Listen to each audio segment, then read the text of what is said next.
Sebelumnya, kegiatan sosialisasi penelitian dilakukan lewat cara yang konvensional. Cara ini hanya mampu menjangkau sedikit wilayah dan segelintir pemangku kepentingan. Dengan adanya opini, kegiatan sosialisasi menjadi lebih efektif, menjangkau lebih banyak orang, dan tentunya menghemat anggaran.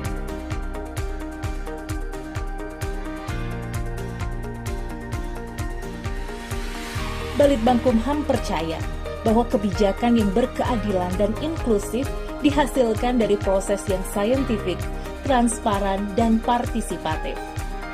Untuk itu, opini hadir dengan tagline, kritis, mencerdaskan. Kami mengundang pemikiran kritis dari akademisi, NGO, dan pemangku kepentingan untuk menghasilkan rekomendasi kebijakan yang lebih baik dan mencerdaskan bagi masyarakat. Lewat opini, gap antara pemerintah dan masyarakat kini terjembatani. Penelitian yang semula tersimpan rapi di lemari menjadi mudah diakses dan dipahami. Mari menjadi bagian dari perubahan karena opini kritis mencerdaskan.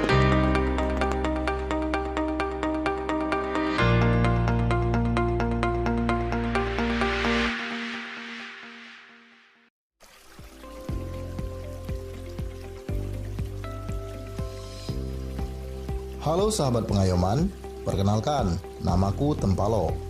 Tempalo merupakan nama lain dari ikan cupang dalam bahasa Palembang, Sumatera Selatan. Namaku juga merujuk pada akronim dari slogan Kanwil Kemenkumham Sumatera Selatan, yaitu terdepan melayani dan pacak galo, yang bermakna bisa melakukan apa saja. Tubuhku yang berwarna biru dengan sirip bergradasi merah dan kuning masing-masing mewakili warna primer. Biru melambangkan intelektualitas, merah melambangkan keberanian, dan kuning melambangkan sifat optimis. Aku memakai tudung yang merupakan tanja dan bawahan kain rumpa dengan motif songket khas Palembang. Sementara itu, seragam yang aku gunakan adalah pakaian dinas harian Kemenkumham. Salam kenal ya semuanya.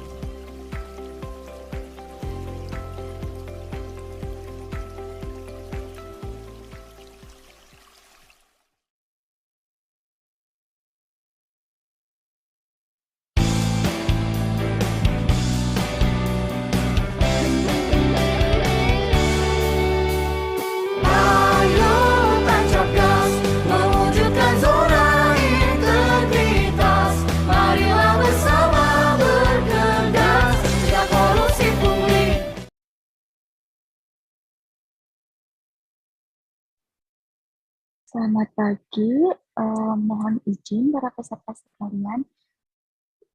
Kita akan coba cek jaringan dengan Ibu Kepala Balitbang Hukum dan HAM. Apakah suara kami terdengar dan mungkin bisa juga dicoba apakah di sana suaranya terdengar, Mbak Yuni atau Bu Yanti? Ya, baik. Terima kasih Dianes. Apakah moderator sudah ada? Moderator sudah ada, sedang di briefing Ibu. Oh, oke. Oke. Baik, yang di depan narasumber.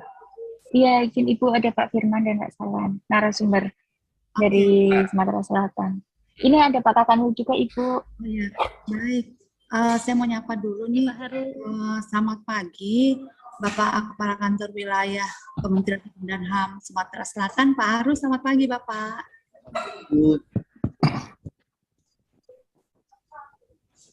Ya. Masih persiapan kelihatannya. Ya, selamat pagi juga Ibu Ses. Pagi Ibu. Ya, kita mungkin cek audio dulu ya. Ya. Ya, siap. Mbak Yuni nanti pakai yang ini? Ibu pakai yang ini? Ini aku yang pakai Mbak. Ibu pakai yang satu lagi yang Mbak Farah. Namanya apa Mbak? Ini masih TU Balitbang. Masih TU. Oke. Kita ganti Kepala Balitbangkumham, benar Mbak. Oke, siap. Ya. Mohon izin, moderatornya siapa, Nes? Nama moderatornya? Ada Bu Dewi, Bu.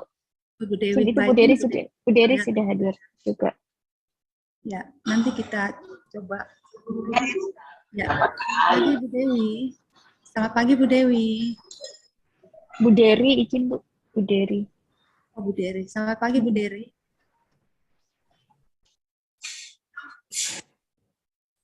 Kita coba sekaligus audionya Bu Dery ya. Kami itu berarti virtual background. Apakah suara saya terdengar Bu Dery di sana?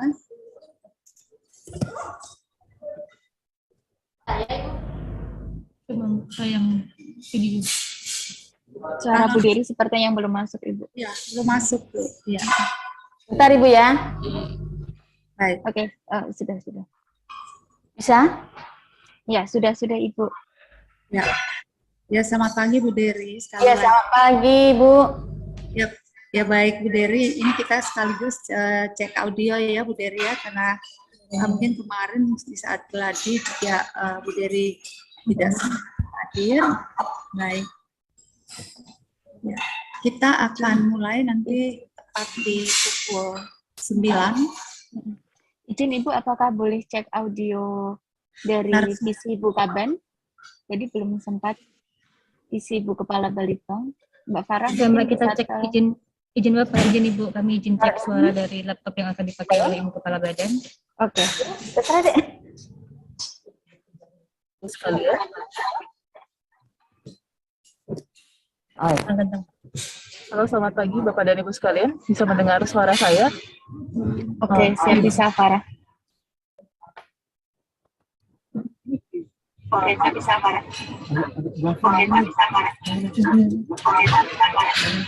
Gimana Ibu?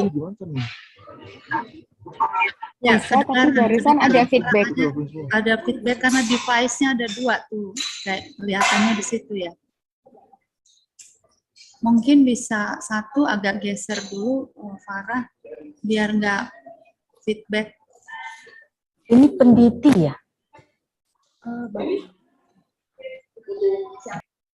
Kamu Haimin itu peneliti. Peneliti. Coba Farah diulang lagi audionya.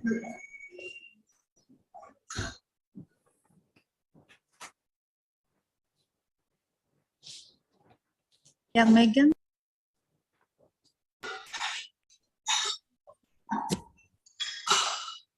Farah coba diulang, Farah audionya Ibu Kepala Badan. Selamat pagi Bapak dan Ibu sekalian. Masih Bisa feedback. mendengar suara saya? Feedback Farah. Gimana Bu? Tanya dulu. Echoing ya tadi? Geser satu mungkin.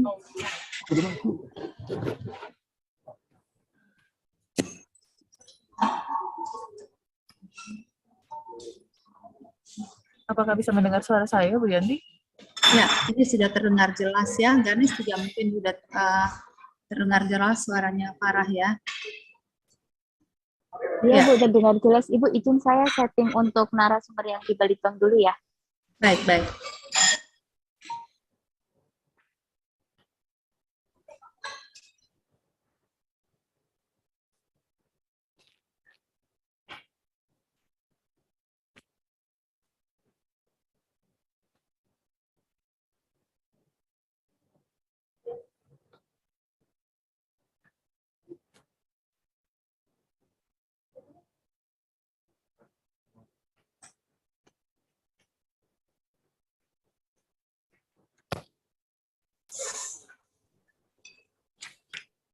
Ya, sambil menunggu narasumber yang dari Balitbang Hukum dan HAM, mohon izin, apakah di depan Bu Moderator narasumbernya memakai mic yang sama atau mic yang berbeda?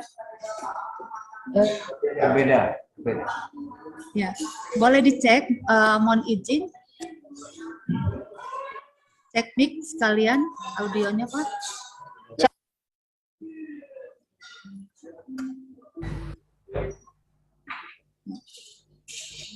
Cek 1 2. Ya, untuk suara Bapak Kakanwil sangat jelas terdengar. Ya. Mohon izin, ya. Mohon izin Bapak narasumber. Narasumber silakan Pak cek sound. Cek 1 2. Cek 1 2. Dari Ya. Baik. Yang sebelahnya Bapak sebelah kan. Ya. Ya. Narasumber berikutnya. Cek 1 2. Tes 1 2. Ya. Baik. Sudah jelas terdengar semuanya. Mohon izin Bapak, kita menunggu Waktu masih beberapa menit lagi. Nanti kami akan menyapa kembali Bapak Kakandil setelah Ibu Kepala Badan join.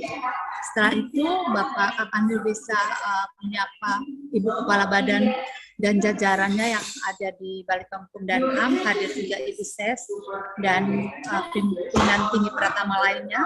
Setelah itu kalau ada MC akan mengambil alih.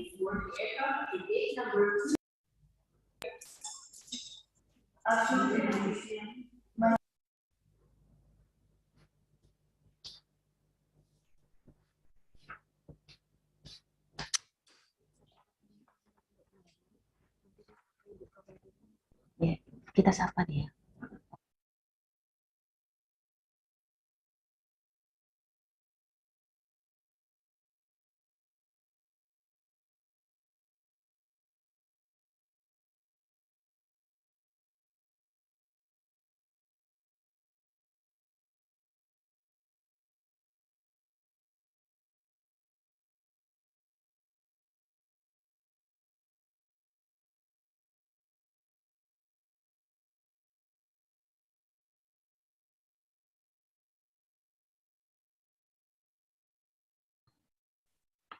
Selamat pagi Bapak dan Ibu sekalian, apakah bisa mendengar suara saya? Nggak jelas, Ibu. Terima kasih.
Cek, maaf. Tes, apa terdengar suara saya? Terdengar bagus, Pak. Baik, terima kasih. Ya, sangat jelas.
Baik, selamat pagi Bapak Kepala Kantor Wilayah Kementerian Hukum dan HAM Sumatera Selatan, Bapak Haris sudah hadir di sini, juga para narasumber baik yang hadir langsung maupun secara virtual dari Jakarta. Selamat pagi semuanya. Pagi. Mohon izin Pak Andi sudah bergabung saat ini Ibu Kepala Balitbang Hukum dan HAM. Silakan Bapak, mungkin sebelum kita mulai karena sudah hadir juga partisipan yang luar biasa yang ada di sini di angka 236. Silakan Bapak mungkin menyapa dulu, setelah itu Mbak Maya sebagai MC untuk memulai acara. Silakan Bapak. Selamat pagi, Assalamualaikum warahmatullahi wabarakatuh, Bu Kabalitbang Hukum dan HAM. Apa kabar Bu Kabah? Waalaikumsalam warahmatullahi wabarakatuh. Pak Kakanbel, apa kabar? Alhamdulillah sehat semua ini. Sudah hadir narasumber kita yang langsung dan moderator. Kami kebetulan acara ini dipancarkan dari studionya Tribun Sumsel menggunakan luar biasa. Keren Pak Kakanbel. Iya. Salam sehat. Amin, amin. Terima kasih Bu Kabalitbang. Ya.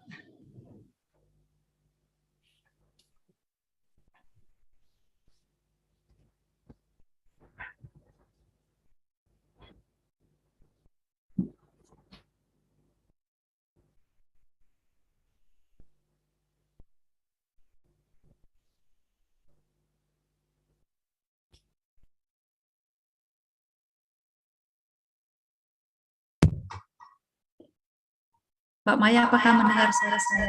Silakan. Yes, nggak kelihatan.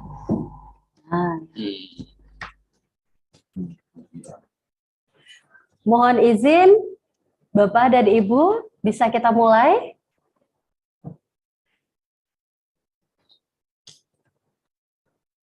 Silakan Mbak.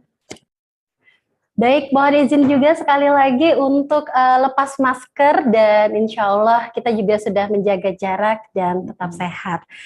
Baik, Ibu Kepala Balitbang Kumham, izinkan saya menyampaikan satu buah pantun pembuka. Jalan-jalan sore mencari buah kueni.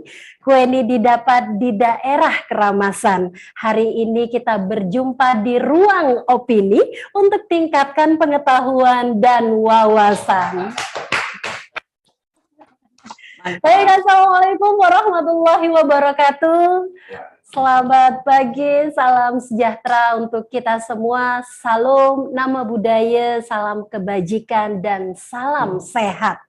Alhamdulillah, puji serta syukur kita kepada Allah Tuhan yang Maha Esa, karena pada hari ini kita semua diberikan kesehatan untuk bisa terus beraktivitas dan juga berkreativitas guna mendukung pembangunan Kementerian Hukum dan Hak Asasi Manusia Republik Indonesia yang lebih pasti, profesional, akuntabel, sinergitas, transparan, dan inovatif. Sebelumnya saya akan menyapa terlebih dahulu yang terhormat Ibu Kepala Balitbang Hukum dan Hak Asasi Manusia Kementerian Hukum dan HAM Republik Indonesia, Ibu Dr. Sri Puguh Budi Utami. Yang kami hormati Kepala Kantor Wilayah Kementerian Hukum dan Hak Asasi Manusia Sumatera Selatan, Bapak Harun Sulianto. Para pimpinan tinggi Pratama di lingkungan Kementerian Hukum dan Hak Asasi Manusia se-Indonesia yang hadir pada opini pada hari ini. Dan seluruh narasumber kita yang telah hadir dan seluruh peserta opini obrolan peneliti yang hari ini bekerja sama dengan Balitbang Hukum dan Hak Asasi Manusia Kementerian Hukum dan HAM Republik Indonesia dan juga Kantor Wilayah Kementerian Hukum dan Hak Asasi Manusia Sumatera Selatan. Dan kegiatan ini juga didukung penuh oleh media partner kita dari Tribun News Sumatera Selatan. Ya, tepuk tangan dong sekali lagi untuk media partner kita yang sangat support untuk kegiatan obrolan peneliti pada hari ini. Baik Bapak dan Ibu yang kami banggakan mengawali kegiatan kita pada hari ini, mari bersama-sama kita buka dengan membaca lafaz basmalah. Bismillahirrahmanirrahim. Selanjutnya kita akan dengarkan bersama laporan Kepala Kantor Wilayah Kementerian Hukum dan Hak Asasi Manusia Sumatera Selatan. Kepada yang terhormat Bapak Harun Sulianto, kami persilahkan.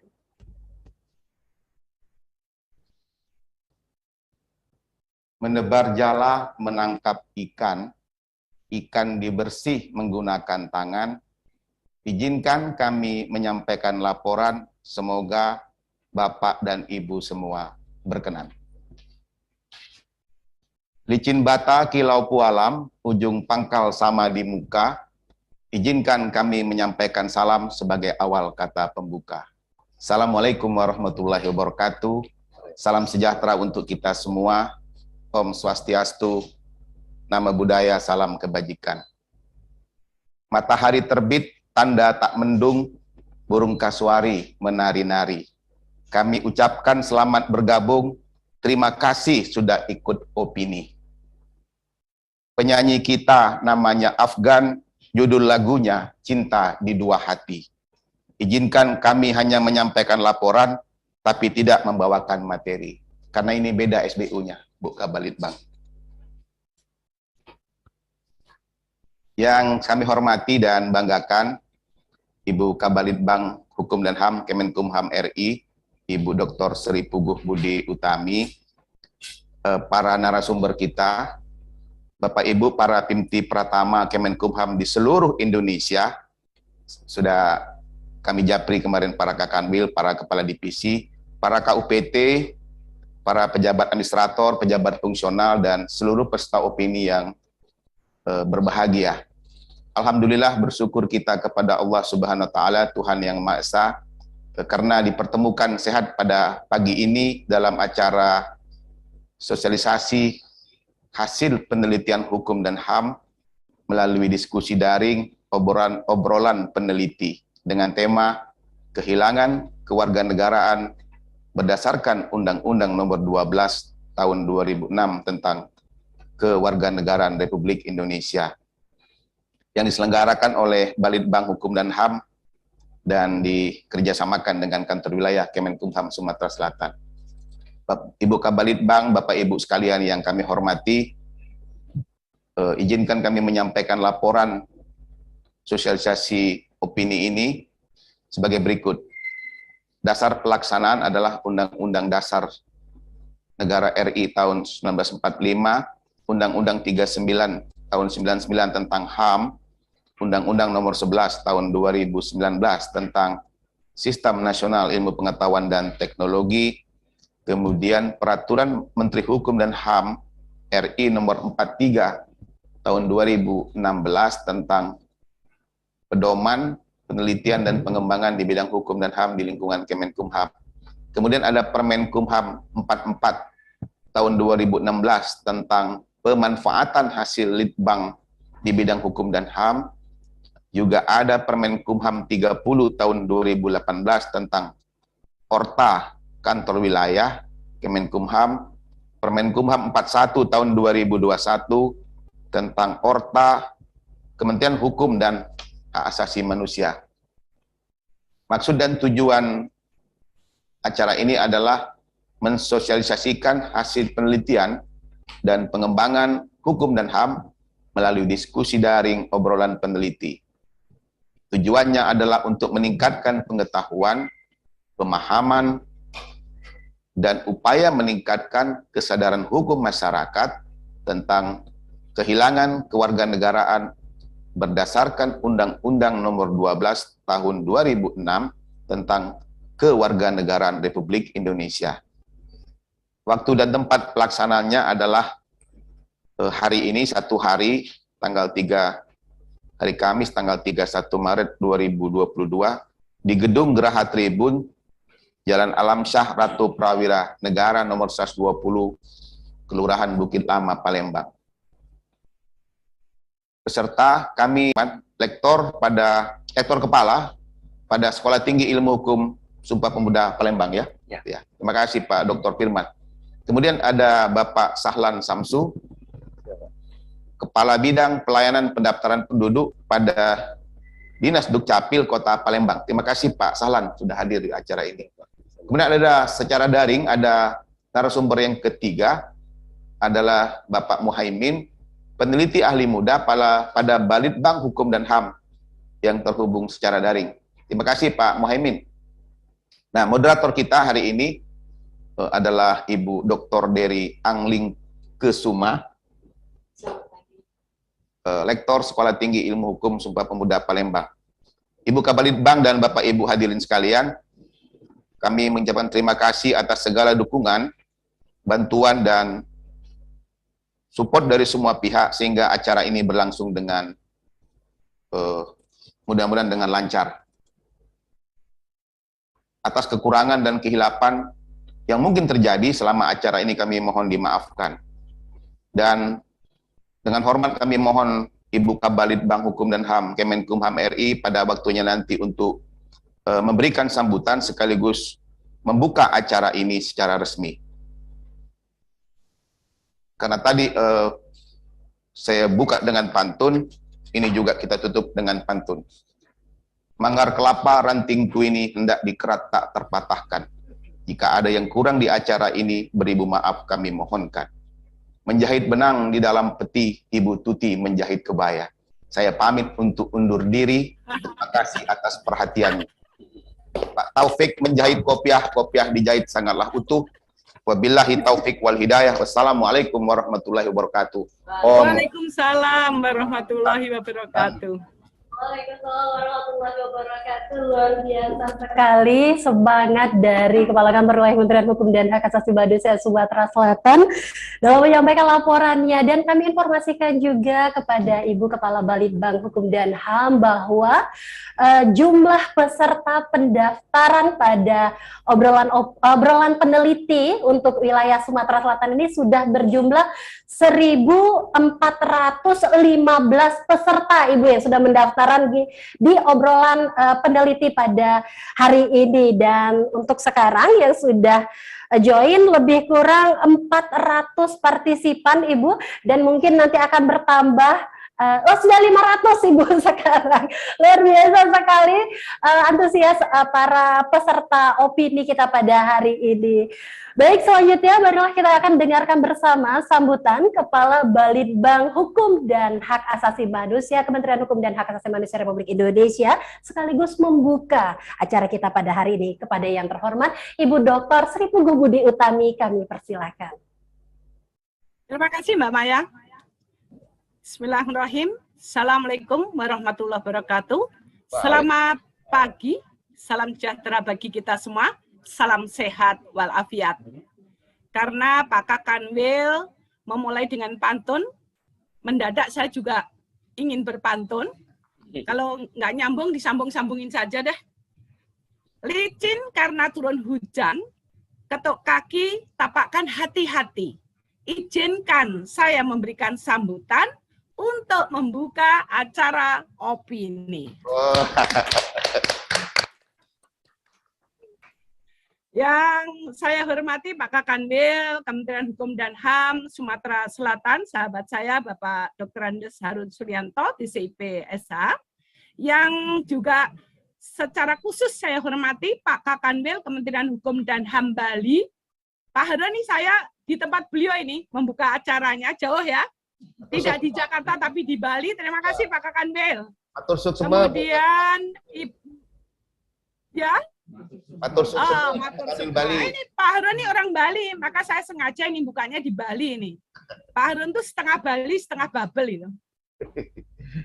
Yang kami hormati Bapak Ibu pimpinan tinggi Pratama, ada Ibu Ses dan Bapak-bapak Kapus, Ibu Bapak Kepala Kantor Wilayah yang hadir, Bapak Ibu Kepala Divisi, Ibu Bapak Kepala Unit Pelaksana Teknis, dan tentu yang sama-sama kita banggakan para narasumber kita yang luar biasa, Pak Dr. Haji Firman Freddy Busroh. Selamat pagi Pak, salam sehat. Salam sehat Bu. Kemudian ada Bapak Dr. Andes Sahlan Samsu MSI. Selamat pagi Pak, terima kasih sudah hadir. Kemudian dari kami ada Mas Muhaimin, peneliti ahli muda. Mudah-mudahan nanti bisa ngangsu kawruh atau mendapatkan banyak masukan dari para narasumber dan Ibu Bapak, teman-teman sekalian. Dan yang sama-sama kita banggakan tentunya Ibu Doktor dari Angling Kesumo yang hadir sebagai moderator. Saya yakin ini nanti akan menjadikan obrolan peneliti meriah dan bisa sukses dan lancar. Ibu Bapak hadirin yang berbahagia. Pertama dan utama tentunya marilah kita panjatkan puja dan puji syukur kehadirat Tuhan Yang Maha Kuasa atas perkenannya jualah kegiatan obrolan peneliti yang diselenggarakan oleh Kantor Wilayah Kementerian Hukum dan HAM Sumatera Selatan. Beliau ini dulu di Sulawesi Selatan, dipilih selatan-selatannya, kalau nggak selatan nggak mau, ya udahlah nggak apa-apa. Di Sumatera Selatan, dengan topik yang menurut kami sekarang masih sangat aktual, yaitu kehilangan kewarganegaraan berdasarkan Undang-Undang Nomor 12 Tahun 2006 tentang kewarganegaraan yang merupakan hasil penelitian dari teman-teman peneliti di tahun 2021.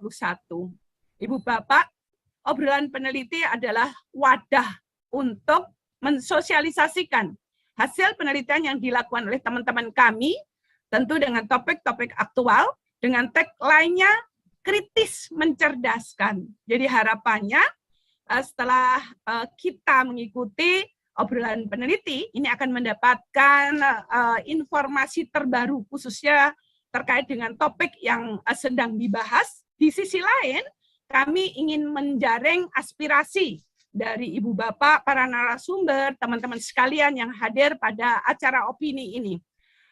Barangkali ada saran, masukan, kritis yang perlu kami tindak lanjuti dalam rekomendasi yang sudah kami buat menjadi semakin sempurna. Ibu Bapak, teman-teman sekalian, sebagaimana kita ketahui bersama bahwa setiap orang berhak atas status kewarganegaraan. Ada di mana itu? Tentu ada di konstitusi kita, Undang-Undang Dasar 1945 dan aturan pelaksanaannya seperti di Undang-Undang Nomor 19 tahun 99 dinyatakan bahwa setiap orang berhak memiliki, memperoleh, mengganti atau mempertahankan status kewarganegaraannya. Nah, ketika bicara masalah kewarganegaraan, tentu ini ada hak, ada kewajiban. Hak warga negara memperoleh kewarganegaraannya, pemerintah punya kewajiban untuk memberikan status kewarganegaraan bagi warga negara. Dan tentu ini berlaku baik untuk warga negara Indonesia maupun warga negara asing yang ingin memperoleh kewarganegaraan Republik Indonesia. Ibu Bapak, selanjutnya dalam konsideran Undang-Undang 12 tahun 2006 tentang kewarganegaraan dinyatakan bahwa warga negara merupakan salah satu unsur hakiki dan unsur pokok dari suatu negara yang memiliki hak dan kewajiban yang perlu dilindungi dan dijamin pelaksanaannya. Nah, ini sudah bicara masalah hak dan kewajiban. Kalau nggak ada warga negara, tentu nggak ada negara. Kalau nggak ada warga negara, tentu nggak ada bangsa. Ibu Bapak, oleh karenanya setiap warga negara wajib atau berhak memiliki kewarganegaraan. Ada dua faktor hasil penelitian teman-teman dari penelitian yang dilakukan tahun 2021.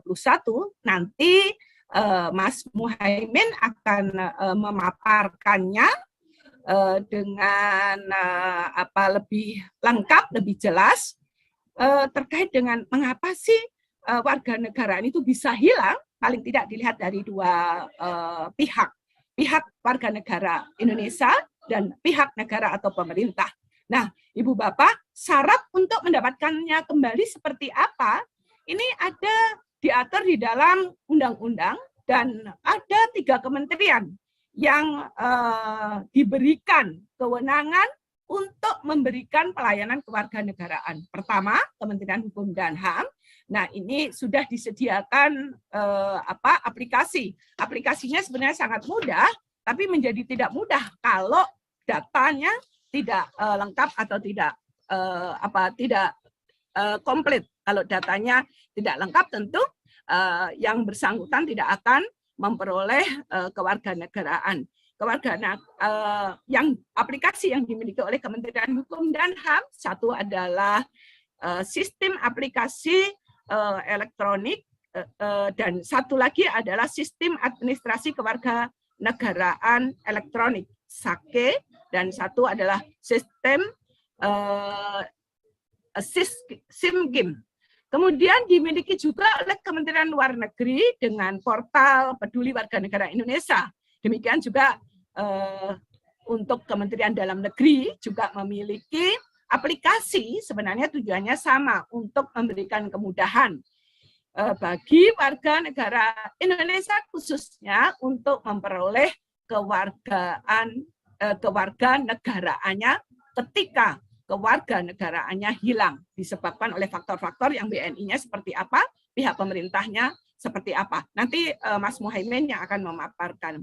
Ibu Bapak, hasil penelitian dari teman-teman dari ketiga aplikasi ini memang seharusnya memberikan kemudahan, ternyata masih belum terkoneksi satu dengan yang lain, sehingga dalam pelayanan kewarganegaraan sampai saat ini negara pemerintah masih ada kendala untuk memantau, juga untuk memperbarui data terkait jumlah WNI yang telah memperoleh kewarganegaraan asing atau yang kehilangan kewarganegaraan Republik Indonesia.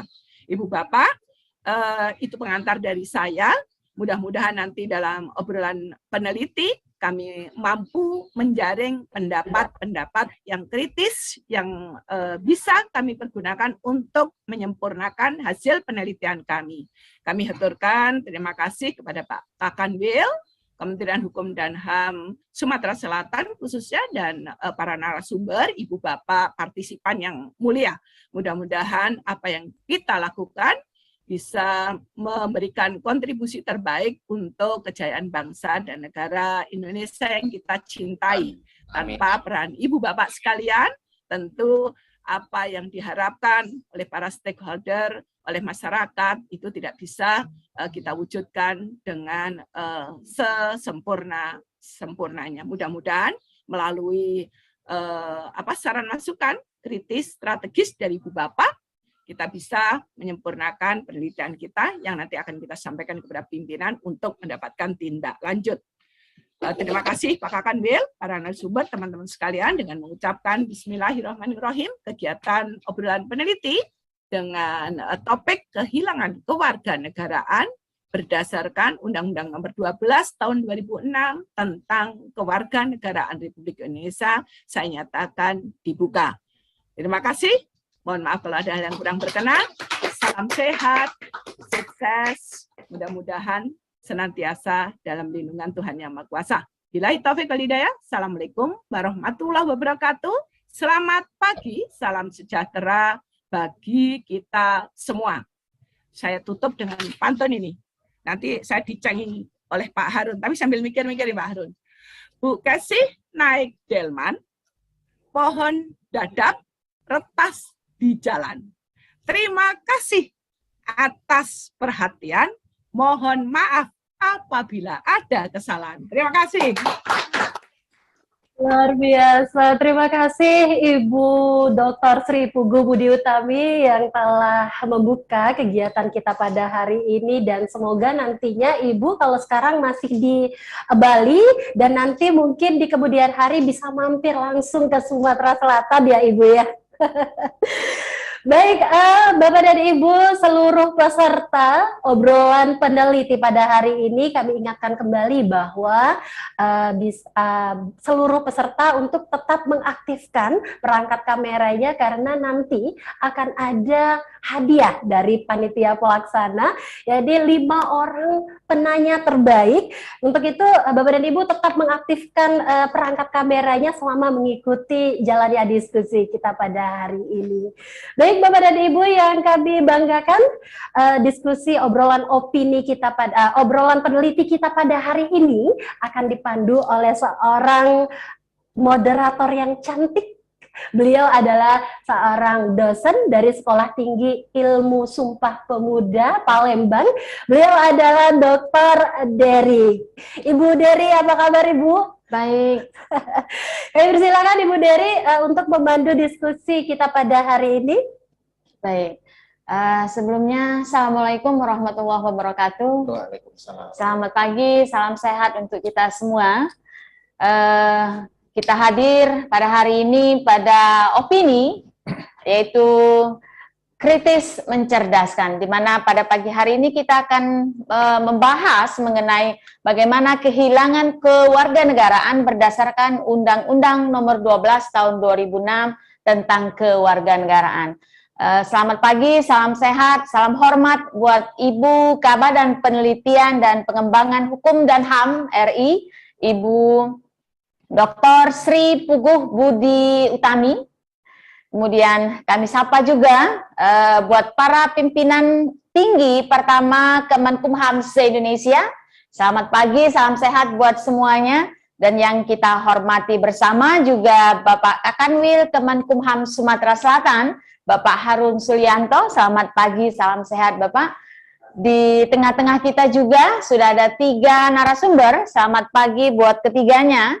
Yang pertama kita sapa ada Bapak Muhaimin SHMH, peneliti ahli muda yang hadir di tengah-tengah kita melalui Zoom meeting. Selamat pagi Bapak.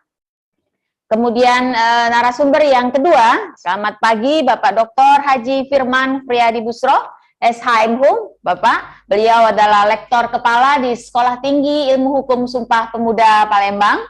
Dan kemudian ada narasumber ketiga kita, selamat pagi Bapak, Bapak Dr. Andes Sahlan Samsu MSI. Beliau adalah Kabid Pelayanan Pendaftaran Penduduk di Sduk Capil Kota Palembang. Bapak Ibu semuanya yang hadir di Zoom hari ini, ilmu yang akan kita dapatkan itu adalah sangat bermanfaat sekali, karena sesuai dengan pasal 28D Undang-Undang Dasar 1945 bahwa setiap orang berhak atas kewarganegaraannya. Oleh karena itulah kita akan mendengarkan ilmu dari 3 narasumber yang piawai, ahli, intelektualitas, dan intelijensia tinggi yang akan berbagi kepada kita semua mengenai bagaimana cara kita mendapatkan kewarganegaraan serta apa saja yang bisa membuat kita kehilangan kewarganegaraan. Ya, nah seperti yang sudah disampaikan oleh pembawa acara tadi bahwa kita akan menyiapkan 5 hadiah buat 5 penanya yang akan bergabung bersama kita di Zoom meeting. Oleh karena itu standby, kata orang itu stay tune, jangan sampai kehilangan kesempatan untuk mendapatkan hadiah yang sudah disiapkan oleh Kementerian Hukum dan HAM Sumatera Selatan. Baik Bapak dan Ibu, tanpa kita menambah pembicara yang keempat, kita akan langsung saja memberikan waktu kepada narasumber kita, tidak lebih dari 20 menit Bapak. Yang pertama kita berikan kesempatan kepada Bapak Muhaimin SHMH. Bagaimana Bapak, apakah sudah bisa bergabung bersama kita? Iya, sudah hadir. Selamat pagi Bapak. Selamat pagi Ibu. Ya, di pagi hari ini Bapak Muhaimin SHMH akan memberikan pencerahan kepada kita semua bagaimana menghindari kasus-kasus kehilangan kewarganegaraan sesuai pengalaman beliau di lapangan, karena beliau adalah peneliti ahli muda Balitbang Indonesia. Waktu dan tempat kami persilakan Bapak.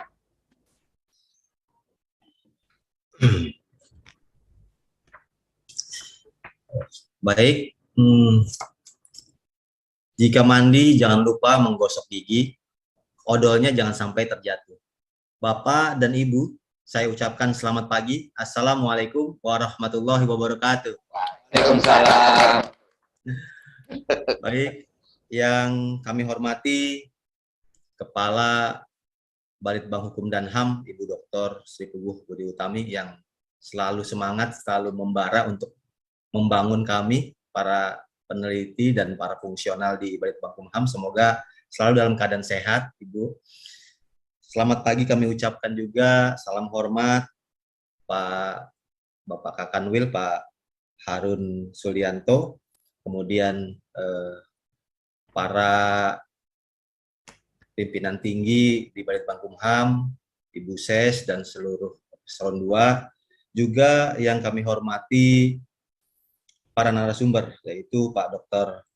Firman Friadi dan Pak Sahlan Syamsu. Izinkan saya pagi ini, saya akan mempresentasikan hasil penelitian kami di Balitbang Hukum HAM tahun lalu, yaitu dengan judul Kehilangan Kewarganegaraan Indonesia berdasarkan Undang-Undang Nomor 12 Tahun 2006 tentang Kewarganegaraan Indonesia. Baik, saya awali dengan latar belakang dalam penelitian kami, yaitu seperti disebutkan oleh Ibu Kepala Badan bahwa Undang-Undang Negara Republik Indonesia tahun 1945 pasal 28D ayat 4 bahwa setiap orang berhak atas status kewarganegaraan. Jadi ini memang penting karena status kewarganegaraan itu berlaku yang bersangkutan untuk mendapatkan hak-hak dan untuk dibela, sehingga status kewarganegaraan itu harus tetap dijaga, dipertahankan untuk mendapatkan hak-hak dan kewajiban sebagai warga negara. Kemudian yang kedua, tujuan daripada dibentuknya Undang-Undang Kewarganegaraan ini adalah melaksanakan kewajiban negara untuk memberikan perlindungan terhadap warga negaranya, baik di dalam maupun di luar negeri, termasuk yang kehilangan kewarganegaraan.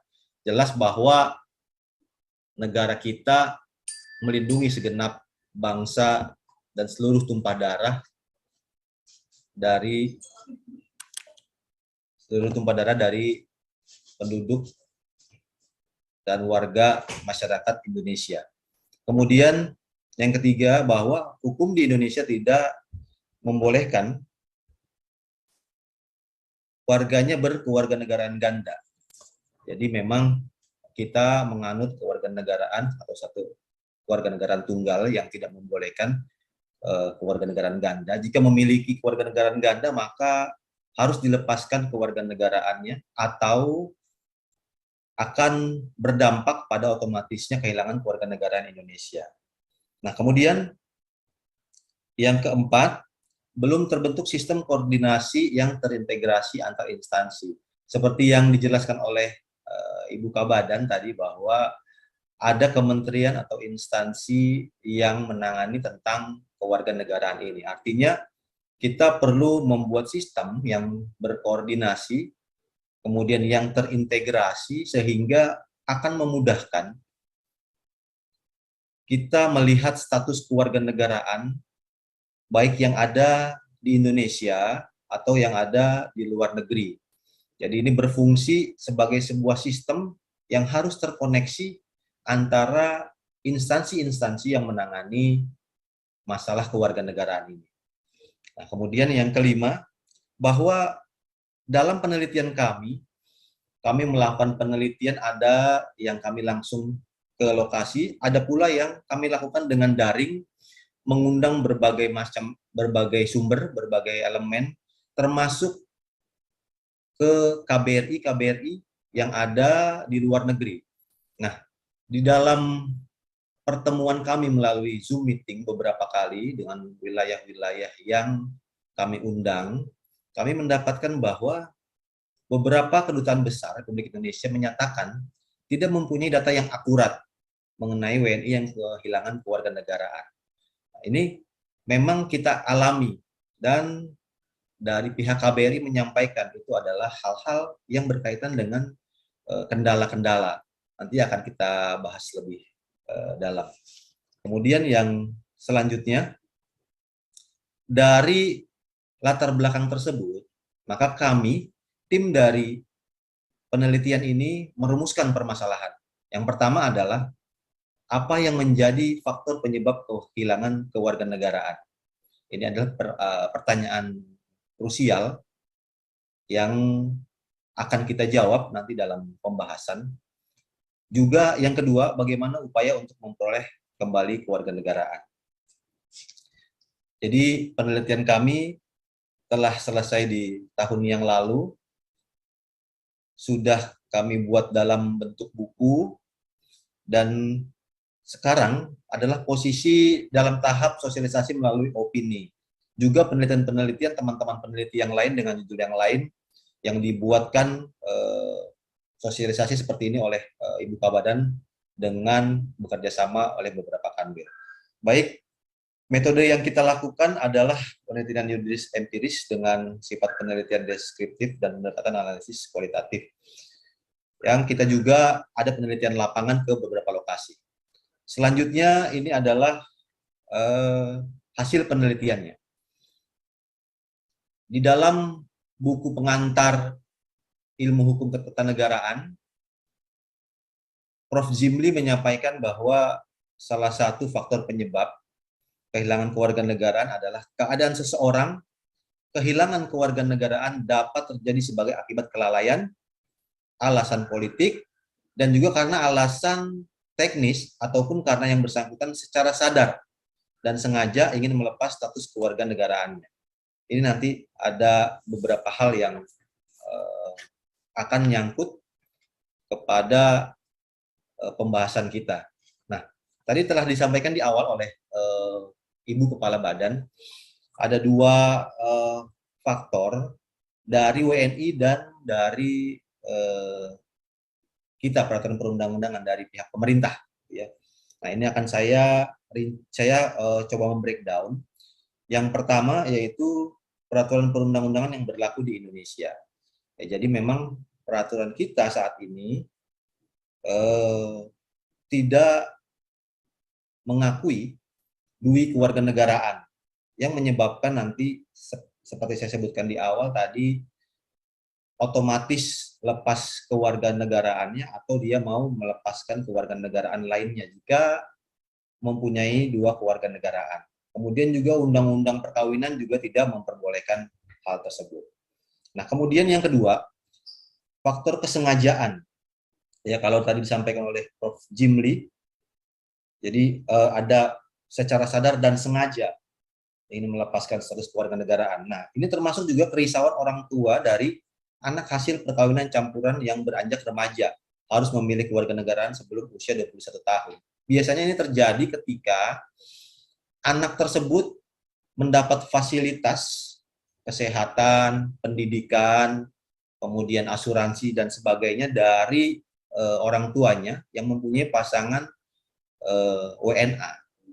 Jadi ketika melakukan studi atau melakukan pendidikan di luar negeri, batas waktunya melebihi batas usia menentukan kewarganegaraan yaitu 21 tahun. Tapi karena belum selesai sekolahnya, diselesaikan di sana tanpa melakukan pilihan kewarganegaraan setelah lewat batas usia 21 tahun. Jadi dengan sengaja tetap ingin mendapatkan fasilitas tersebut, namun tidak memilih kewarganegaraan Indonesia. Jadi otomatis dia akan terlepas kewarganegaraan. Nah, yang ketiga yaitu kelalaian, tidak update informasi mengenai tata cara atau syarat menentukan pilihan kewarganegaraan. Hal ini banyak terjadi juga beberapa lokasi yang kita datangi bahwa ada WNA atau ada anak hasil perkawinan campuran yang mengalami hal ini karena ketidakingintahuan atau kelalaian waktu yang menyebabkan mereka ketika ingin mendaftarkan kewarganegaraan melalui kantor wilayah, setelah dicek sudah lewat batas waktu usianya untuk mendaftarkan diri atau menentukan kewarganegaraannya, yang berakibat tidak dapat kewarganegaraan Indonesia. Nah, ini kelalaian ini disebabkan oleh ketidakupdatean informasi tersebut bahwasanya kita dari Kementerian Hukum dan HAM telah memiliki sistem aplikasi kewarganegaraan yang mempermudah informasi terkait dengan status kewarganegaraan atau hal-hal yang berkaitan dengan kewarganegaraan. Kemudian yang kelima, tingkat kesadaran yang rendah dalam melaporkan status kewarganegaraan ini banyak terjadi WNI yang berada di luar negeri, di mana hasil wawancara kami pada saat Zoom meeting dengan beberapa KBRI, tingkat kesadaran yang rendah ini rata-rata dialami oleh WNI yang bekerja di perusahaan-perusahaan atau pabrik-pabrik di luar negeri yang sudah nyaman, sebagian besarnya tidak mempunyai kesadaran untuk datang melaporkan diri, yang menyebabkan hal-hal tersebut menjadi warga negara kita kehilangan kewarganegaraannya atau tidak terdeteksi keberadaannya. Yang kemudian juga ada faktor-faktor di mana dengan jarak yang jauh ke KBRI mereka enggan atau mereka membutuhkan waktu yang lama sehingga mereka merasa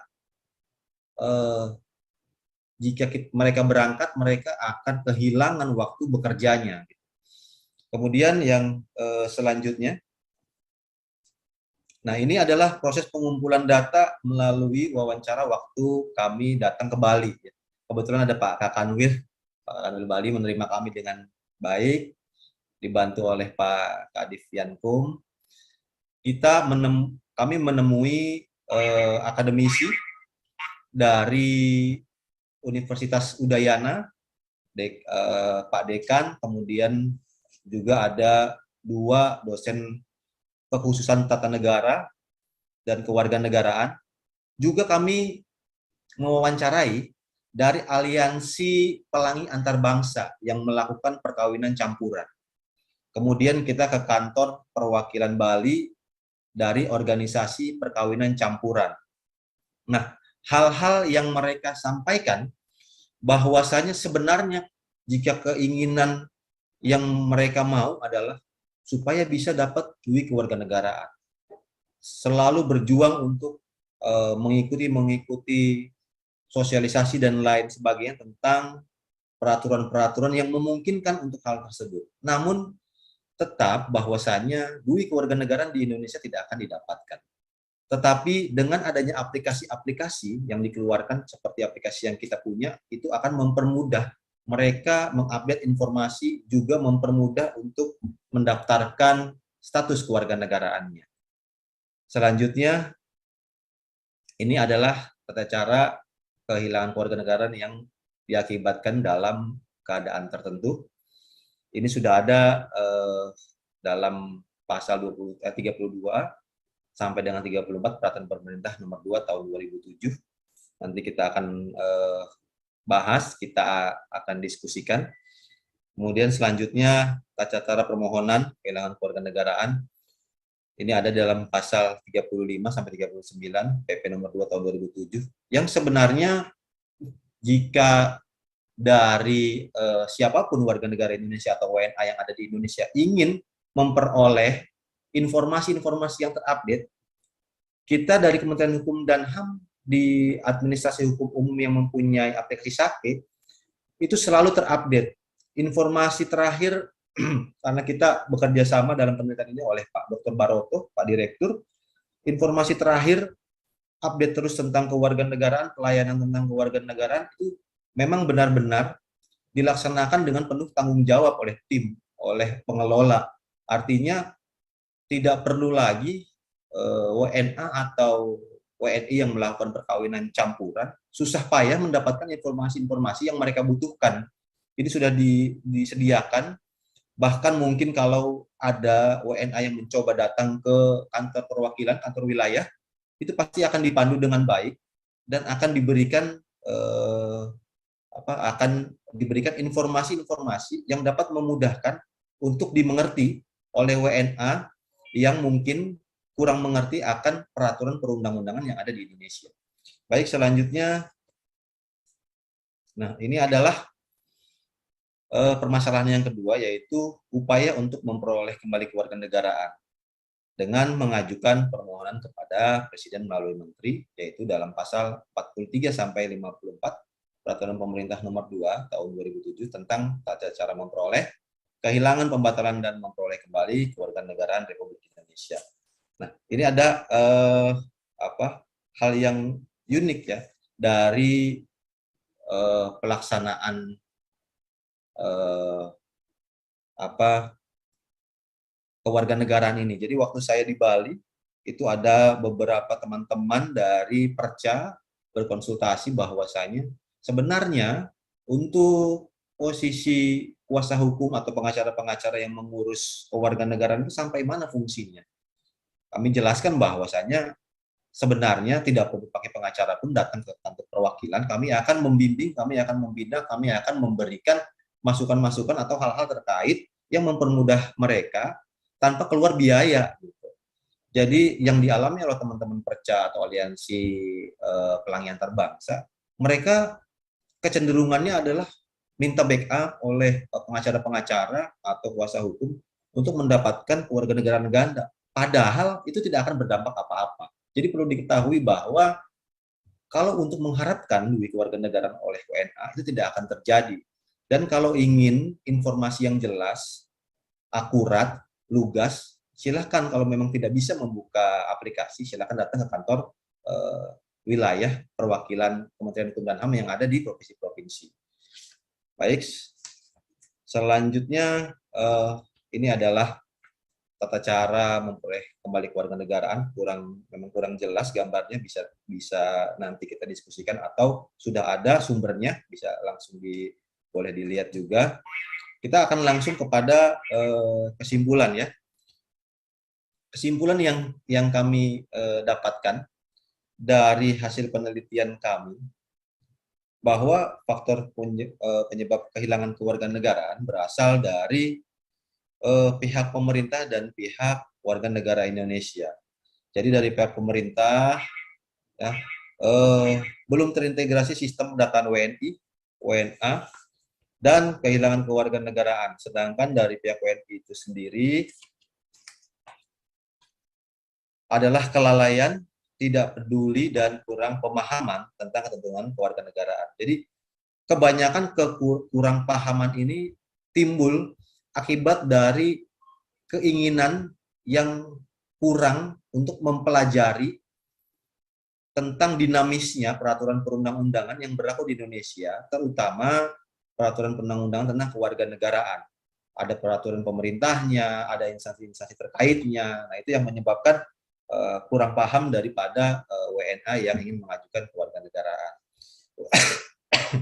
Kemudian yang kedua, untuk memperoleh kembali kewarganegaraan RI dalam pelaksanaan di lapangan terdapat kesulitan untuk memenuhi semua persyaratan WNI yang kehilangan kewarganegaraan untuk memperoleh kembali kewarganegaraan. Biasanya yang terjadi adalah kesulitannya itu jarak, waktu, juga keinginan atau kesadaran daripada WNI yang ada di luar negeri yang bekerja di sana, tempat kerjanya atau pabriknya yang di Taiwan atau di Korea itu jauh dari KBRI. Gitu. Jadi memang cara melapor dirinya itu mereka harus datang dan mereka tidak memenuhi waktu, dalam arti bahwa waktu yang jarak yang mereka tempuh tidak berbanding lurus dengan waktu yang mereka harapkan sehingga bisa membagi dengan waktu atau jadwal kerja mereka. Kemudian ini adalah saran atau beberapa rekomendasi tim yang dapat kami sampaikan yang mudah-mudahan nanti bisa terakomodir setelah sosialisasi ini atau juga setelah penyempurnaan daripada masukan-masukan terhadap hasil penelitian ini. Yang pertama yaitu seperti disampaikan oleh Ibu Kabadan tadi bahwa sistem administrasi kewarganegaraan elektronik atau SAKE yang kita miliki kemudian perlu dikembangkan menjadi sistem administrasi kewarganegaraan yang terpadu dan terkoneksi dengan sistem lainnya yang sudah ada seperti sistem informasi keimigrasian atau SIMKIM, sistem informasi administrasi kependudukan atau SIAT milik dari Kementerian Dalam Negeri, kemudian juga yang tak kalah penting terintegrasi dengan portal peduli WNI yang terdapat pada instansi masing-masing. Maksudnya instansi masing-masing ini adalah terintegrasinya fungsi daripada aplikasi-aplikasi kewarganegaraan ini menjadi satu, menjadi terkoneksi, sehingga memudahkan seluruh warga negara Indonesia atau warga negara Indonesia yang melakukan perkawinan campuran terupdate informasi dalam satu situs khusus gitu, baik. Selanjutnya yang kedua, untuk memberikan aspek legalitas terhadap SAKE yang terkoneksi, artinya terhadap aplikasi yang tadi kita harapkan terkoneksi dan terintegrasi dengan sistem lainnya, keberadaannya perlu diatur dalam peraturan presiden. Jadi kuat dalam hierarki peraturan perundang-undangan. Yang ketiga, perlu dibentuknya sistem terpadu terhadap data yang tersebar dari beberapa aplikasi kewarganegaraan di beberapa instansi terkait. Kita tahu bahwa Sake mempunyai data sendiri, kemudian Siak mempunyai data sendiri, Simkim dan portal peduli WNI mempunyai data-data sendiri. Jadi perlu terpadu, sistem yang terpadu mengolah atau memadukan data tersebut sehingga data itu menjadi data sentral. Kemudian yang keempat, perlu pengaturan peran Kementerian Dalam Negeri untuk menindaklanjuti keputusan Presiden dan keputusan Menteri mengenai perolehan dan kehilangan kewarganegaraan seseorang yang kemudian ditindaklanjuti dengan ke dalam proses perubahan status kewarganegaraan. Ini terkait dengan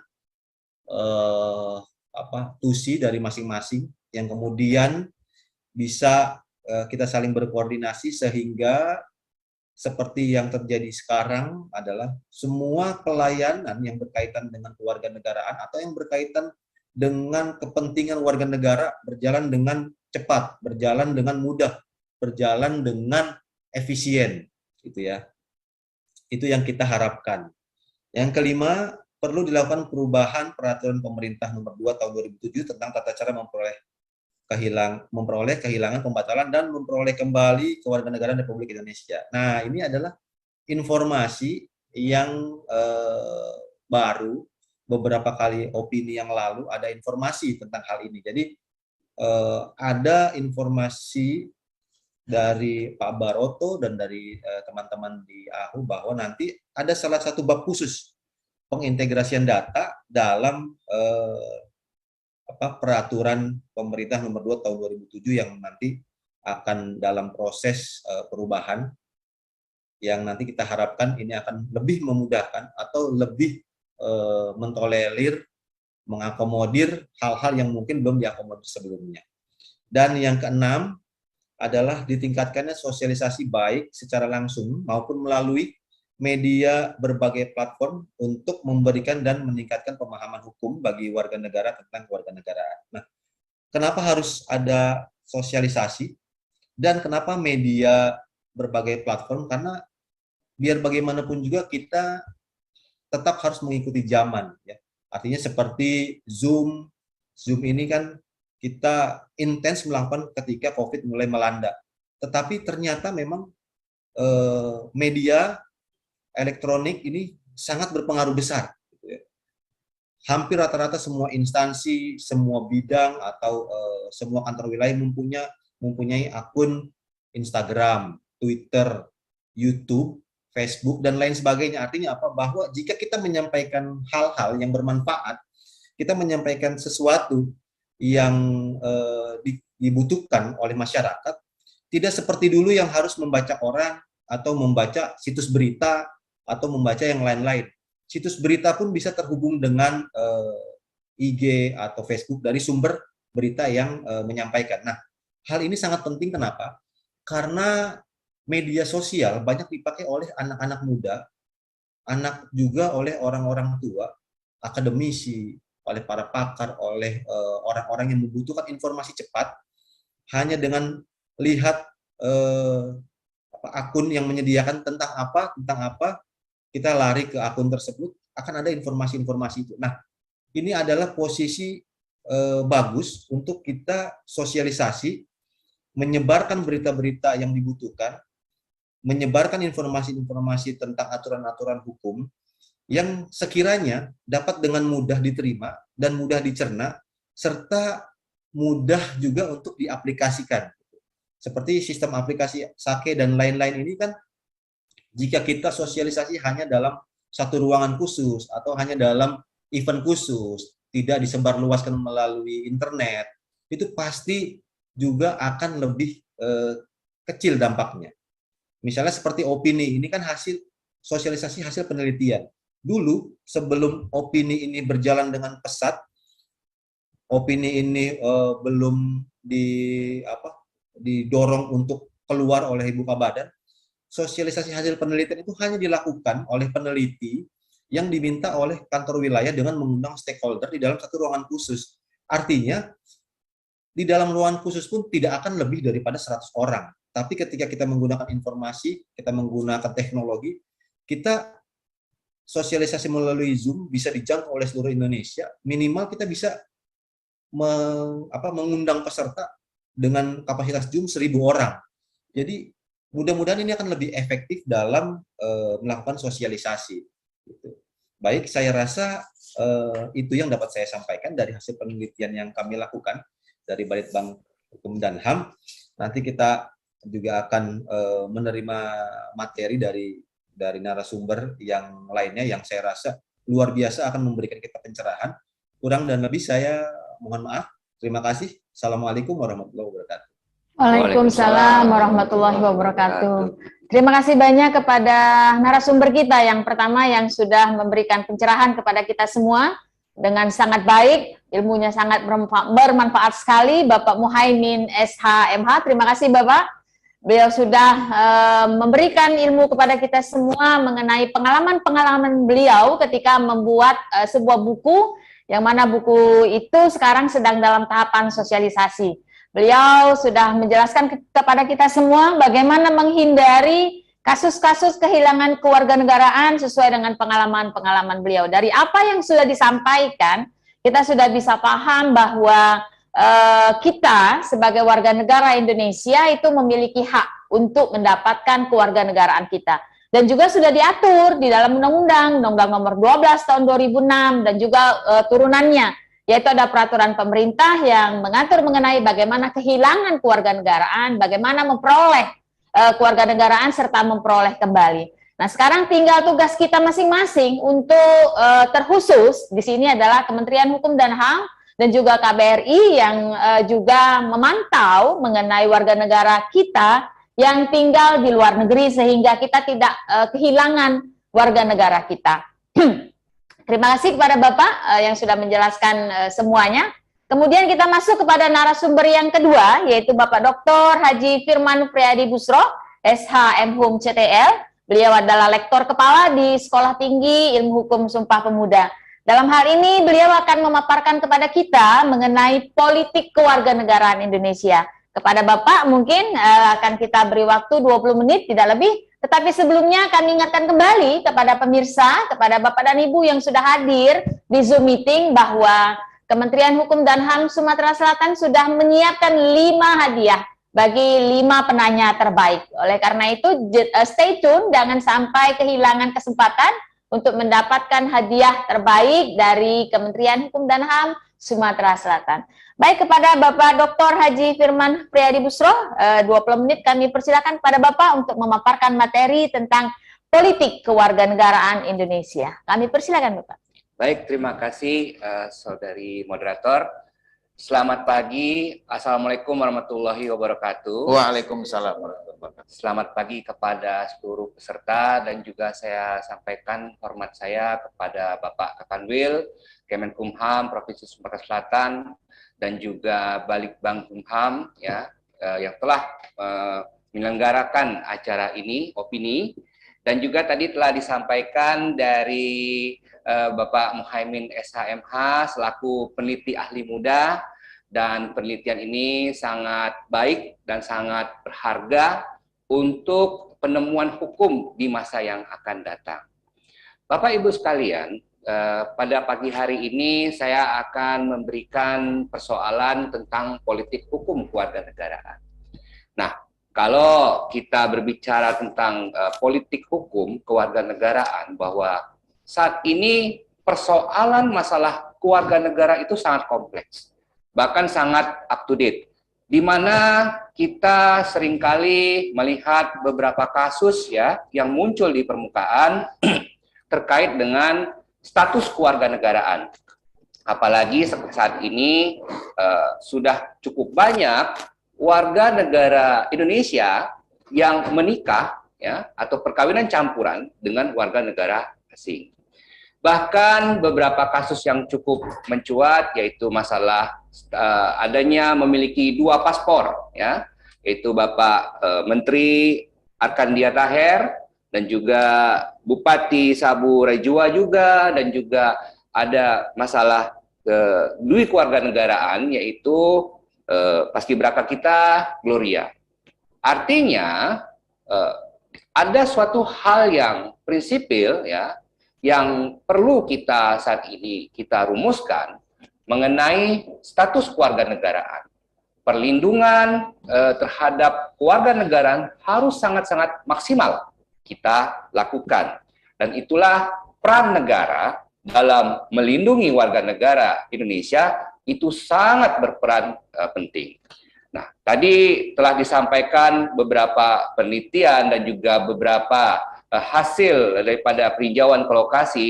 Artinya masih banyak sekali WNI kita yang bekerja di luar dan juga mungkin karena faktor jarak dan juga karena kekurangan pahaman terhadap perundang-undangan menyebabkan kehilangan status kewarganegaraan.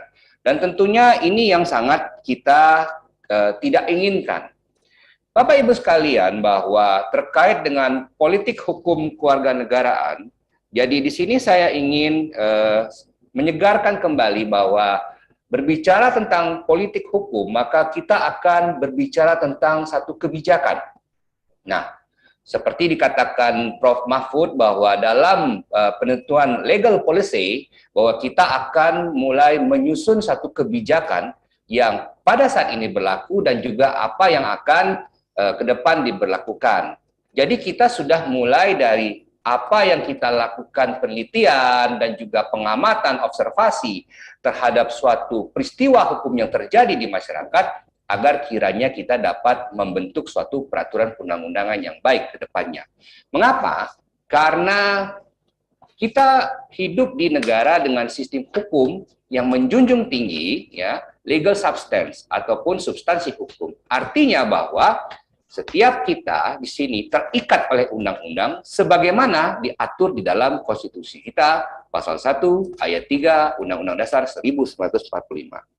Bapak Ibu sekalian, kalau kita melihat di dalam Undang-Undang Nomor 12 Tahun 2006, di situ telah jelas terpapar bahwa ada beberapa azas yang harus dipatuhi ya sebagai kita warga negara Indonesia, di mana status kewarganegaraan kita ditentukan oleh beberapa azas, yaitu azas ius sanguinis, di mana itu berdasarkan keturunan, jadi law by blood, jadi bagai keturunan. Kemudian juga azas ius soli, di mana itu ditentukan dari tempat kelahiran, law by soil, ya. Dan kemudian juga di dalam Undang-Undang Nomor 12 Tahun 2006 itu kita menjunjung tinggi kewarganegaraan tunggal. Nah, akan tetapi kalau kita melihat sebetulnya Undang-Undang Nomor 12 Tahun 2006 sudah memberikan perlindungan maksimal terhadap perlindungan hak asasi manusia, di mana di situ memberikan sedikit toleransi, yaitu terkait dengan kewarganegaraan ganda terbatas, di mana di sini untuk melindungi anak-anak yang hasil daripada perkawinan campuran ya agar tidak kehilangan kewarganegaraan. Nah, artinya di dalam Undang-Undang Nomor 12 Tahun 2006 sudah memberikan salah satu perlindungan hak asasi manusia yang tidak dimiliki beberapa negara lainnya ya. Artinya di sini memang negara betul-betul ingin melindungi status kewarganegaraan. Selain daripada azas-azas umum yang saya sampaikan tadi, ada juga azas-azas khusus, di mana salah satunya bahwa azas untuk kepentingan nasional, kemudian juga perlindungan maksimum, dan juga azas persamaan di dalam hukum dan pemerintahan, serta azas non-diskriminatif, dan juga kebenaran substansi, di mana setiap data, setiap pelaporan yang akan disampaikan itu harus mengandung kebenaran, ya, yang betul-betul isinya dapat dipertanggungjawabkan. Kemudian juga kita ada azas menjunjung tinggi dan menghormati hak asasi manusia, serta azas keterbukaan dan publisitas. Jadi, Bapak Ibu sekalian, bahwa kalau kita melihat dari beberapa maraknya kasus-kasus yang terjadi, ya, ada yang sampai dengan kehilangan kewarganegaraan akibat karena hukum administrasinya itu ya terlanggarkan. Jadi dalam hal misalnya kurang pelaporan.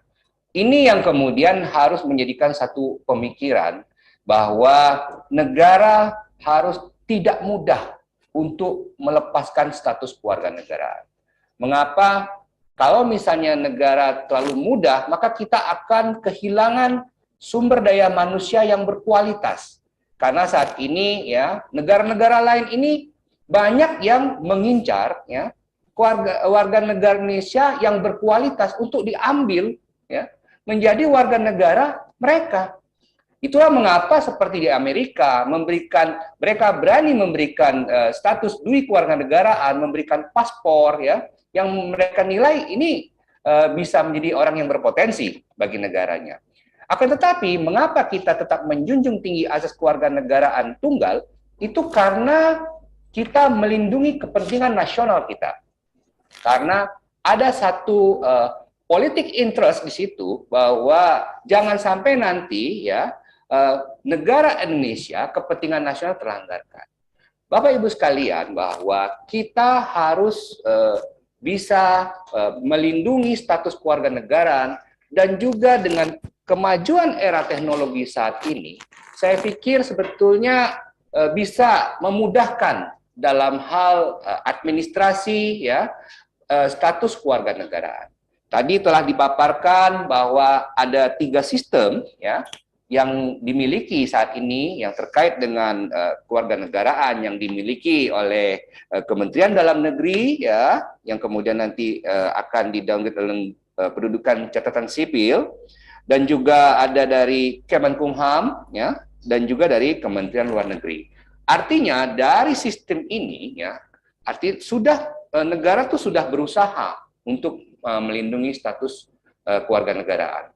Akan tetapi sistem itu berdasarkan input yang tentunya akan dimasukkan dan input inilah yang menjadi suatu hal yang sangat penting Bapak Ibu sekalian. Dan juga tadi dipaparkan bahwa masih kurangnya integrasi data. Artinya ada perbedaan data di sini Bapak Ibu sekalian. Data yang dimiliki oleh Kemendagri, data yang dimiliki oleh Kemenkumham, data yang dimiliki oleh Kemenkumham, ini yang perlu diintegrasikan. Mengapa? Kalau misalnya ini tidak diintegrasikan, dikhawatirkan nanti perbedaan data ini ya, yang kemudian ada status warga negara yang mungkin tidak tercatat, ya, yang selama ini tidak terdeteksi.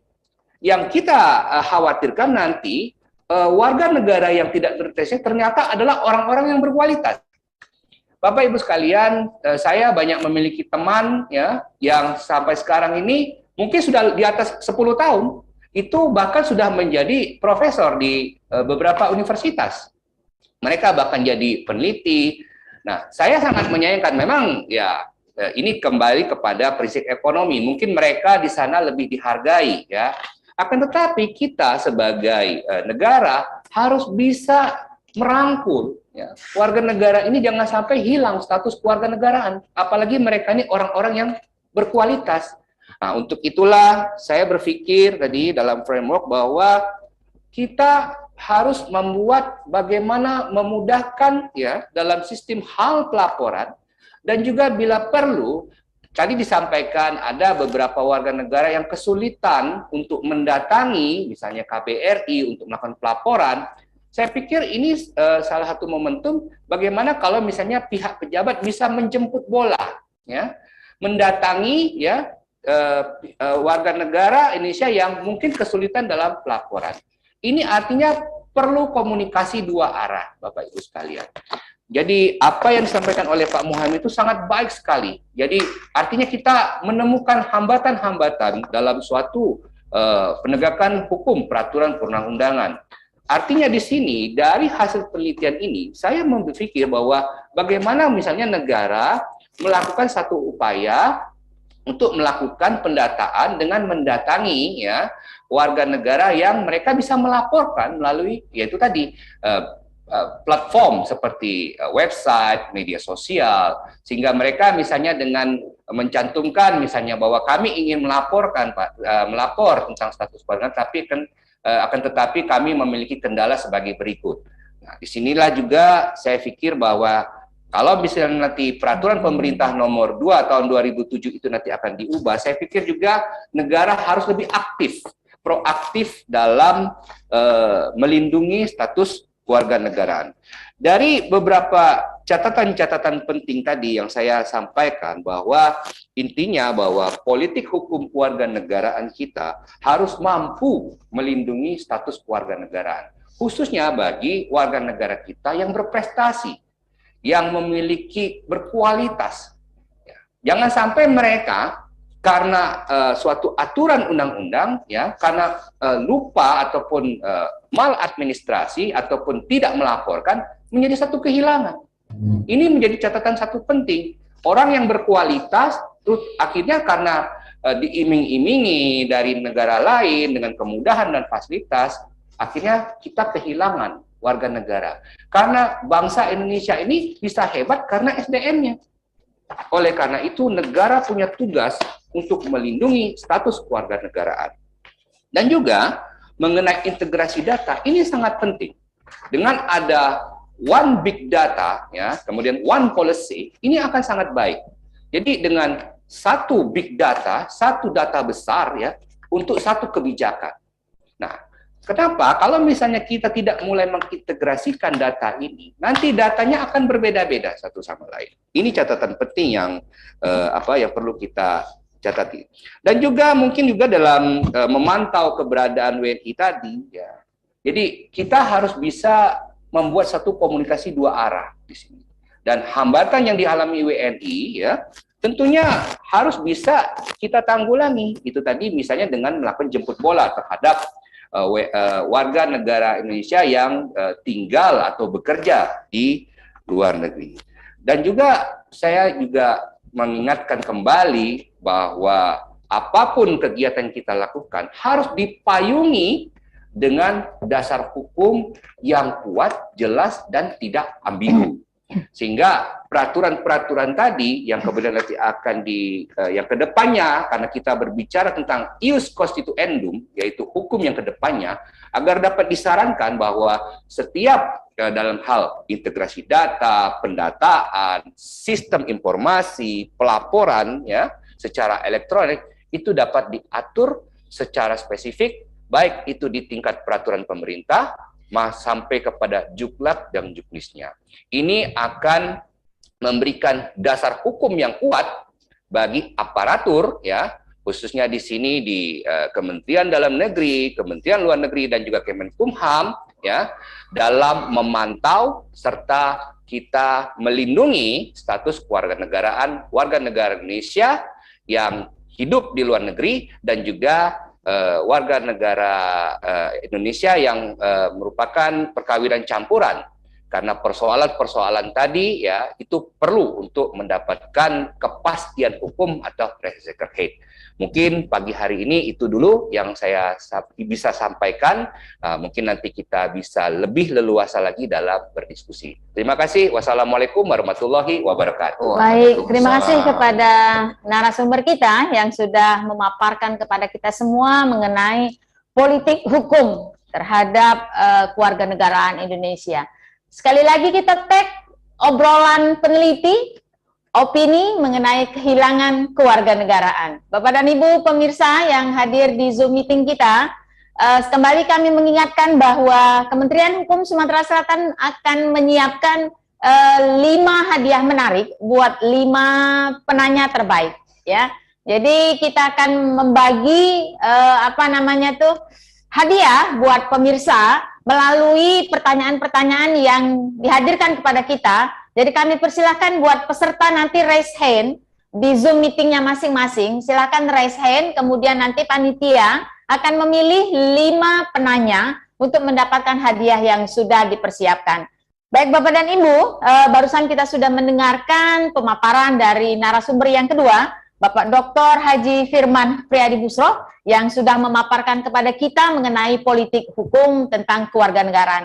Karena seperti yang kita ketahui bahwa memang segala sesuatu yang ada di Indonesia ini sudah diatur oleh hukum, termasuk di dalamnya adalah mengenai kewarganegaraan. Bagaimana kita bisa memperoleh kewarganegaraan, bagaimana kita jelas transparan untuk mendapatkan itu. Juga harus paham bahwa politik hukum kita juga tetap harus ada, sehingga kita bisa ada tepung tawarnya di sana. Dengan kejadian-kejadian yang merupakan sesuatu hal yang buruk, itu tidak akan terjadi lagi kepada kita. Mungkin seperti apa yang sudah disampaikan oleh Bapak narasumber kita, kalau kita kembali flashback ke 2016, ketika ada salah satu kewarganegaraan Indonesia yang berprestasi, tetapi tidak bisa menampilkan prestasinya, yaitu ketika beliau terpilih menjadi salah seorang pengibar bendera, tapi karena memiliki paspor negara lain, yaitu Prancis, maka beliau tidak bisa menampilkan prestasinya. Sedangkan kita tahu bahwa beliau ini adalah anak hasil perkawinan campuran, yaitu ibu warga negara Indonesia dan ayah warga negara Prancis. Beliau lahir di tahun 2000, sehingga seharusnya beliau memang 4 tahun setelah Undang-Undang Nomor 12 tahun 2006 ini berlaku, maka harusnya didaftarkan. Tetapi karena kelupaan dari orang tua, sehingga tidak dilaporkan. Jadi paspornya masih berlaku. Nah, oleh karena itu maka beliau tidak bisa menampilkan prestasinya, dan itu adalah merupakan hal yang menurut kita sangat sayang sekali ya, karena beliau adalah seseorang yang berprestasi. Nah, bagaimana supaya ke depan anak-anak cemerlang Indonesia itu tetap bisa berprestasi tanpa ketakutan kehilangan kewarganegaraan. Oleh karena itulah kita mendapatkan ilmu yang sangat bermanfaat hari ini. Ya, nah satu lagi nih materi yang juga sangat baik sekali untuk kita yang akan disampaikan oleh pemateri yang ketiga. Beliau adalah Bapak Dr. Andes Sahlan Samsu MSI.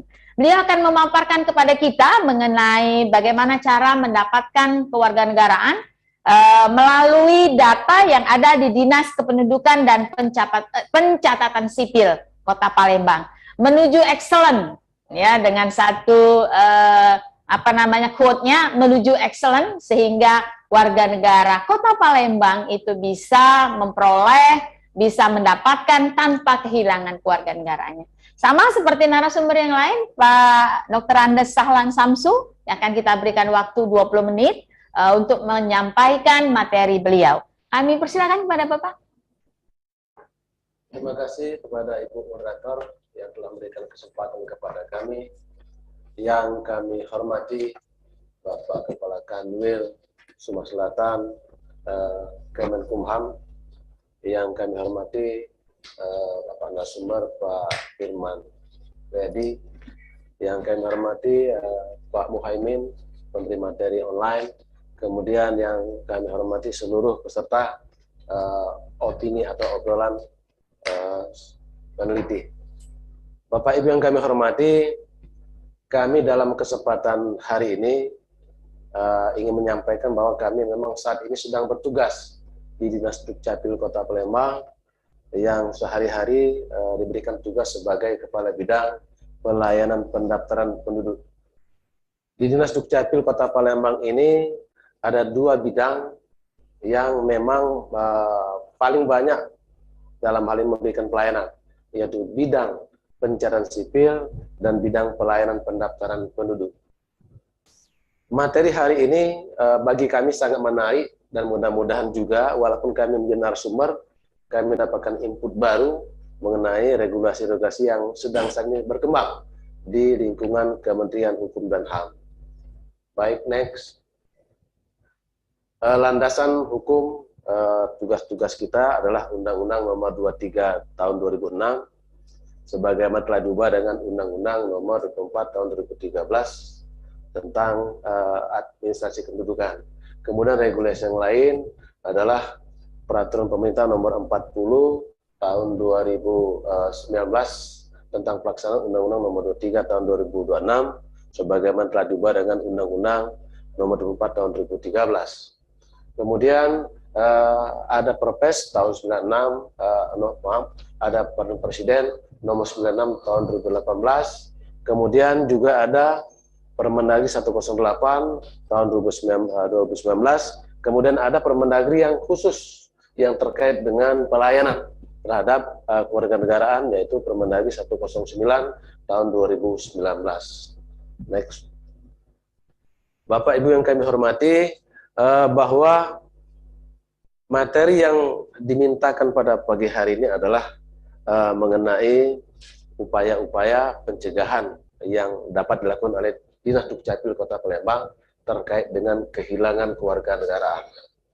Materi ini kami telah mendapat intisari bahwa Dukcapil memiliki sistem yang dinamakan dengan SIAK, singkatan dari Sistem Informasi Administrasi Kependudukan, yang SIAK ini adalah suatu sistem yang telah dibangun oleh Kementerian Dalam Negeri untuk melayani atau melakukan pencatatan terhadap data warga negara seluruh Indonesia.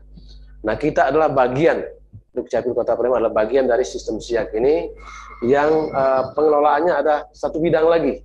Di kita adalah bidang PIAK, namanya Pengelola Informasi Administrasi Kependudukan. Ketiga bidang ini memiliki sinergi dalam Dinas Dukcapil Kota Palembang untuk memberikan pelayanan apapun kepada masyarakat. Masyarakat selama ini mengenal bahwa Dukcapil adalah menerbitkan kartu keluarga, KTP elektronik, surat pindah datang, dan KIA. Namun sebetulnya tugas Dukcapil itu banyak sekali, yaitu menerbitkan sebanyak 24 surat keterangan. Kemudian ada 7 akta dan 3 kartu. Dari 14 berbentuk surat, ada 2 surat terkait dengan materi ini, yaitu surat keterangan pelepasan kewarganegaraan Indonesia, keterangan mengganti tanda identitas. Kemudian terkait dengan output yang lain itu 7 akta, yaitu akta kelahiran, akta kematian, akta perkawinan, perceraian, pengakuan anak, pengesahan anak, dan pengangkatan anak. Sedangkan berbentuk kartu saat ini yaitu kartu keluarga, kartu elektronik, dan KIA. Kami informasi bahwa Dukcapil saat ini untuk Kota Palembang memiliki 9 UPT atau unit pelaksana teknis yang melaksanakan pelayanan untuk 18 kecamatan. Ada 1 UPT yang terletak di Jakabaring, yang terletak di kantor Mall Pelayanan Publik, itu melayani untuk semua urusan. Kemudian 8 UPT terbatas kepada dokumen-dokumen yang telah dilimpahkan kepada mereka, itu 8 UPT. Kemudian saat ini UPT di Kota Palembang itu baru melayani pertama kartu keluarga, kemudian pelayanan KIA, kemudian pelayanan legalisir dokumen kependudukan. Namun untuk ke depan dalam tahun ini kita akan melimpahkan pencetakan KTP elektronik untuk khusus pemula, dan nantinya juga akan dikembangkan menjadi semua jenis permohonan KTP elektronik dapat dilayani di UPT. Kemudian dalam kaitan judul kita pada hari ini, apa sebetulnya yang bisa dilakukan oleh Dukcapil terhadap pencegahan kehilangan kewarganegaraan ini? Ini materi yang sangat menarik untuk kami bahas pada sesi pagi hari ini. Tugas Dukcapil semuanya adalah melakukan pencatatan apapun terhadap peristiwa penting dan peristiwa kependudukan. Peristiwa penting adalah kejadian yang dialami, mulai dari kelahiran, kematian, perkawinan, perceraian, pengangkatan anak, dan lain sebagainya. Sedangkan peristiwa kependudukan adalah keadaan yang dialami masyarakat berakibat kepada terjadinya perubahan di dalam kartu keluarga, KTP elektronik, pindah datang, dan lain sebagainya. Nah, 2 peristiwa inilah yang dicatat oleh Dukcapil. Kemudian warga yang kita harapkan kepada masyarakat terhadap Dukcapil ini adalah mereka sudah saatnya adalah proaktif peduli dengan data kependudukan. Karena saat ini data kependudukan sudah dimanfaatkan lebih 200 lembaga besar. Sudah dimanfaatkan. Kemudian data ini sudah terkoneksi dengan namanya pemanfaatan data.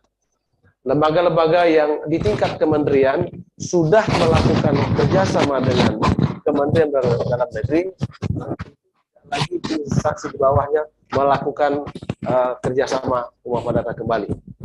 Jadi cukup di batas kementerian. Sedangkan organisasi yang tidak ada kementeriannya, instansi di bawahnya, misalnya di bawah Pemda, itu tetap harus melakukan kerjasama pemanfaatan data. Keadaan data untuk saat ini, contohnya adalah untuk sensus, BPS sudah menggunakan data NIK atau data dari Dukcapil. Dan kita sudah merasakan bahwa momentum BPS menggunakan data Dukcapil ini merupakan perubahan yang mendasar untuk menjadi acuan jumlah penduduk sebagai dasar perencanaan, baik perencanaan di tingkat UPT di kantor kita maupun perencanaan dalam lingkup Kota Palembang.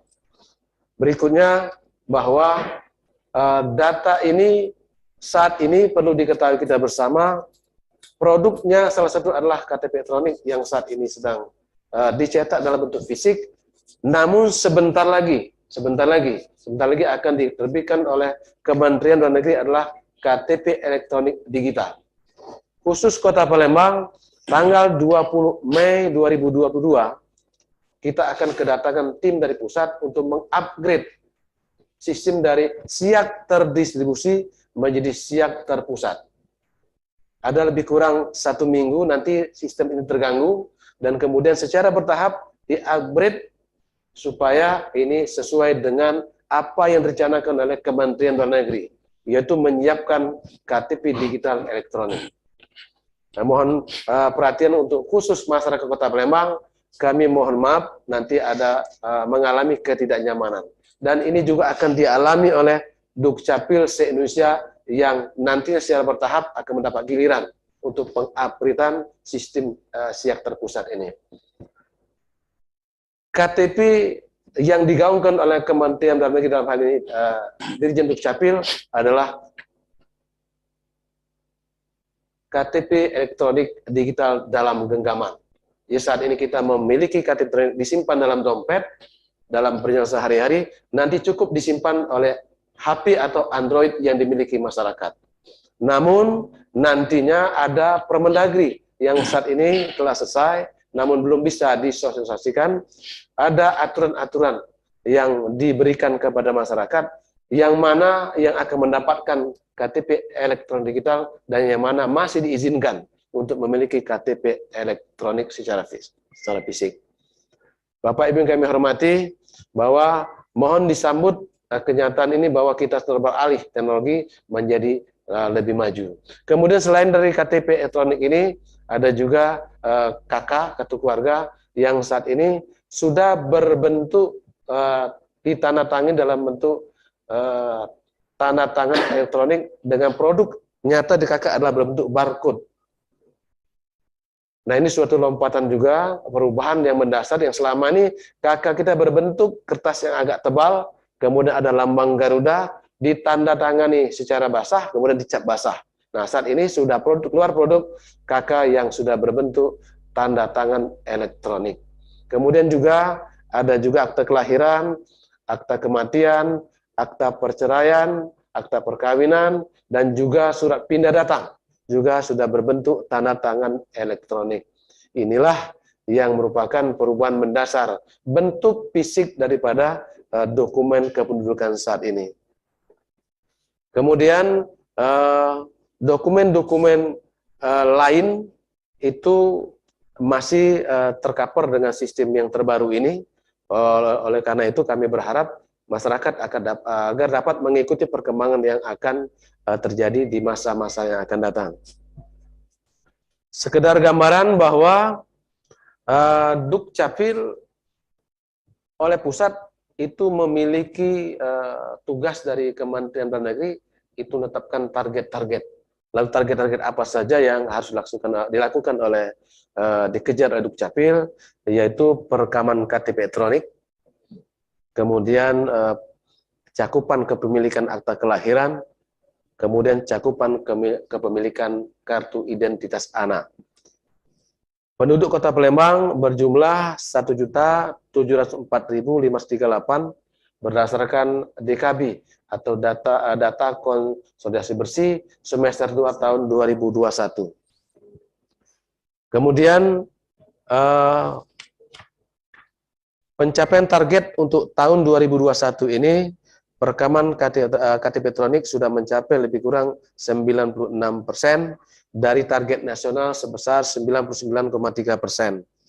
Kemudian cakupan akta kelahiran kita sudah mencapai 89% dari target 97%. Kemudian untuk KIA sudah 48% dari target 40%. 3 target inilah diberikan beban kepada Dukcapil untuk dikejar untuk tahun 2022 ini agar tercapai sesuai dengan kemampuan dan kewenangan yang dimiliki oleh Dukcapil Kota Palembang. Bapak Ibu yang kami hormati, bahwa potensi kehilangan kewarganegaraan dari sisi Dukcapil hanya dapat menjangkau di dalam negeri. Sedangkan untuk di luar negeri kita tidak dapat menjangkaunya. Itu kami sudah mendapat informasi itu dibebankan kerjanya kepada perwakilan negara RI di luar negeri. Namun kami berperan kepada warga Kota Palembang adalah berupaya untuk mencegah terjadinya kehilangan kewarganegaraan ini. Kami dalam sehari-hari secara langsung mengambil bagian memberikan pelayanan kepada masyarakat, terutama terkait dengan kewarganegaraan ini.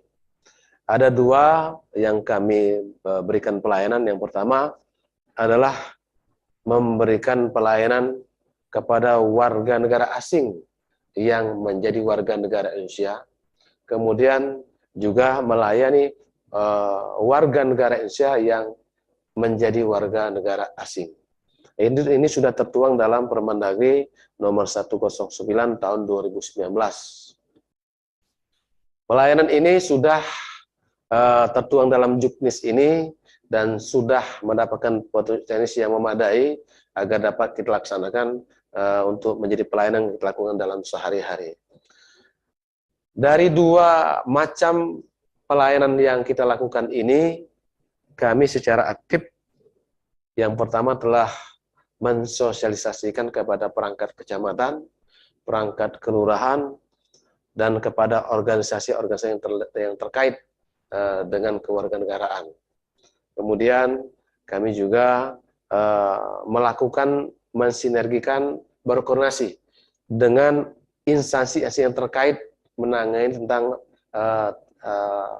tenaga kerja ataupun warga yang bekerja ke luar negeri yang saat ini dinamakan dengan pekerja migran Indonesia atau PMI. Nah, kami sudah lakukan koordinasi dengan BP2MI, yaitu Badan Perlindungan Pekerja Migran Indonesia yang berada di Kota Palembang, dan juga kami selalu berkoordinasi dengan Dinas Tenaga Kerja Kota Palembang. 2 instansi ini yang sangat terkait dalam hal bertemu dengan warga masyarakat yang akan melakukan menjadi pekerja migran Indonesia di luar negeri. Sedangkan yang kami layani juga di kantor adalah konsultasi mengenai data yang mereka miliki, baik mereka yang berstatus berkewarganegaraan ganda maupun mereka yang masih berada di luar negeri dengan waktu yang cukup lama. Nah, khusus 2 hal ini yang terakhir kami sampaikan, bahwa kami masih banyak menemukan, mendapat laporan dari warga, mereka ada yang bahkan sampai 30 tahun berada di luar negeri. Ada yang 20 tahun, ada yang 10 tahun, dan mereka telah kehilangan data di Indonesia dalam sistem SIAP yang terbaru. Di antara mereka ada yang bahkan tidak lagi memiliki kartu keluarga yang lama, yang warna merah, yang tebal, sebelum berlakunya sistem SINDUK KK merah. Dan saat ini mereka hanya memiliki paspor. Nah, ini mereka meminta bantuan kepada kita agar mengaktifkan data mereka atau mengentrikan dalam sistem SIAP yang berlaku saat ini. Nah, oleh karena ini kami dapat memberikan pelayanan kepada mereka dengan meminta dokumen-dokumen yang diperlukan.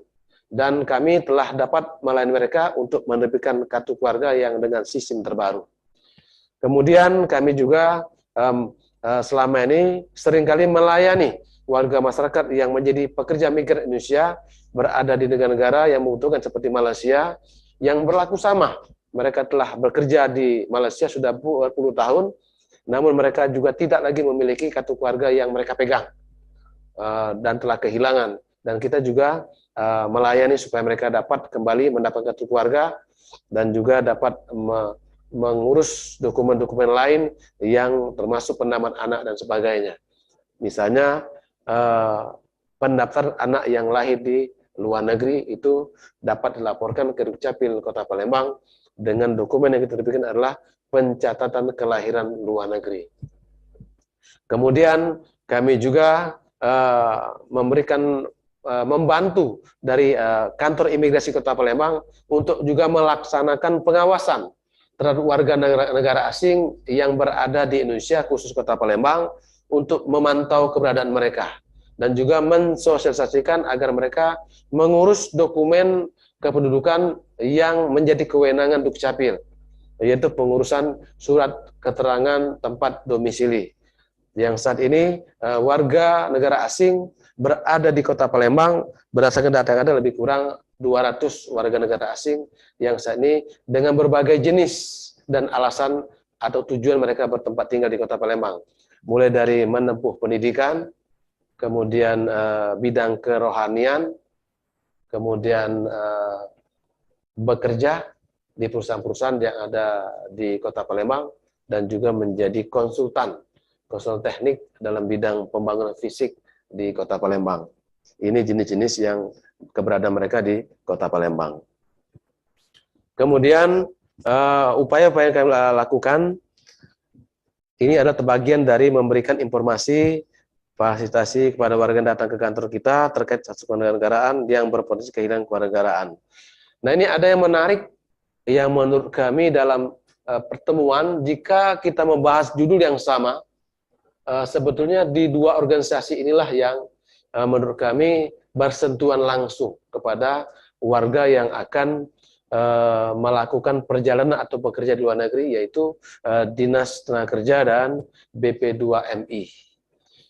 Informasi yang kami dapatkan bahwa di dua organisasi inilah yang apabila mereka ingin bekerja di luar negeri, dari sisi Disnaker itu mereka mengajukan Rekom ID untuk mendapatkan izin bekerja di luar negeri dan juga mendapatkan rekomendasi untuk pembuatan paspor di kantor imigrasi. Mereka akan mendatangi kantor Disnaker dengan pertemuan langsung face to face kepada mereka, menanyakan alasan untuk bekerja di luar negeri dan berapa lama bekerja dengan perusahaan apa dan sebagainya. Dan juga ini berlaku juga untuk di organisasi BP2MI. Dan kami berharap dalam pertemuan saat ini di dua organisasi ini mengikuti perkembangan yang seharusnya juga dilibatkan untuk memberikan informasi-informasi kepada kita semua. Bapak Ibu yang kami hormati, mungkin itu saja yang patut kami sampaikan saat ini. Kami mungkin tidak dapat menayangkan format-format yang ada di Dukcapil, namun materi dapat didapatkan oleh panitia. Silakan baca supaya nanti pemahamannya lebih utuh. Barangkali itu saja yang dapat kami sampaikan. Mudah-mudahan nanti kita berkembang dalam diskusi nantinya. Demikian, terima kasih. Wassalamualaikum warahmatullahi wabarakatuh. Waalaikumsalam warahmatullahi wabarakatuh. Demikian Bapak dan Ibu peserta obrolan peneliti kita di pagi hari ini mengenai kehilangan kewarganegaraan berdasarkan Undang-Undang Nomor 12 Tahun 2006 tentang Kewarganegaraan Republik Indonesia. Mungkin kita kasih aplaus dulu Bapak dan Ibu. Iya, buat ketiga narasumber kita yang sangat hebat di pagi hari ini, membuat kita langsung terbuka pikiran mengenai bagaimana kita bisa membantu masyarakat Indonesia untuk mendapatkan kewarganegaraannya, atau bagaimana kalau misalnya kita kehilangan kewarganegaraan atau memperoleh kembali kewarganegaraan kita. Jadi kita juga bisa paham sehingga kita bisa menjadi seorang warga negara yang baik dengan hak dan kewajiban yang kita miliki. Pembicara kita yang ketiga, Bapak Dr. Andes Sahlan Syamsu, MSI, juga sudah memaparkan mengenai tugas fungsi daripada Disduk Capil, yaitu membuat surat menyurat. Jadi kita bisa minta bantuan kepada Disduk Capil mengenai surat menyurat sebagai warga negara, baik itu surat keterangan pindah sampai dengan surat keterangan pencatatan sipil. Kemudian melalui Disduk Capil juga kita bisa membuat banyak sekali akta kelahiran, akta kematian, perkawinan, sampai kepada akta pengangkatan anak. Kemudian Bapak dan Ibu semua, tadi juga sudah dijelaskan oleh Pak Sahlan Syamsu bahwa di luar sana nih rekan-rekan kita, saudara kita yang tinggal di luar negeri, kemudian karena sesuatu dan lain hal, mereka tinggal di sana sampai bertahun-tahun atau berpuluh tahun, kehilangan kewarganegaraannya dan mereka tidak memiliki arsip. Mereka hanya memiliki paspor saja. Nah, Disduk Capil pun bisa membantu. Bisa membantu rekan kita, sahabat kita, saudara kita yang ada di sana untuk mendapatkan kembali kewarganegaraannya, mendapatkan kembali arsip-arsipnya sehingga mereka kemudian bisa diakui kembali menjadi warga negara Indonesia, ya. Jadi Bapak dan Ibu semua, ilmu-ilmu yang tadi sudah diberikan oleh narasumber kita sangat-sangat bermanfaat sekali sehingga kita semua bisa menjadi paham, kita semua bisa menjalankan apa yang seharusnya warga negara Indonesia jalankan. Bapak Ibu semua, kita masih punya waktu nih. Kita masih punya waktu untuk sesi tanya jawab. Seperti yang sudah kita sampaikan bahwa Kementerian Hukum Sumatera Selatan sudah menyiapkan 5 hadiah menarik buat 5 penanya terbaik. Oleh karena itu, kami persilakan buat Bapak dan Ibu peserta yang akan bertanya, silakan raise hand di Zoom meetingnya masing-masing sehingga nanti akan dipilih oleh panitia dan akan dibuka mute-nya nantinya. Kami persilakan buat Bapak dan Ibu untuk raise hand bagi siapa yang ingin bertanya. Apakah sudah bisa kita pilih?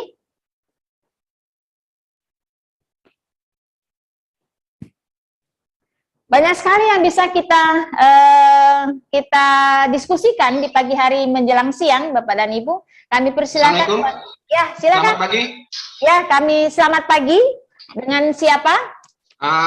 Saya Rinaldi, Bu, dari Bapas Lahat, Bu. Oh ya, Pak Rinaldi dari Bapas Lahat. Ya.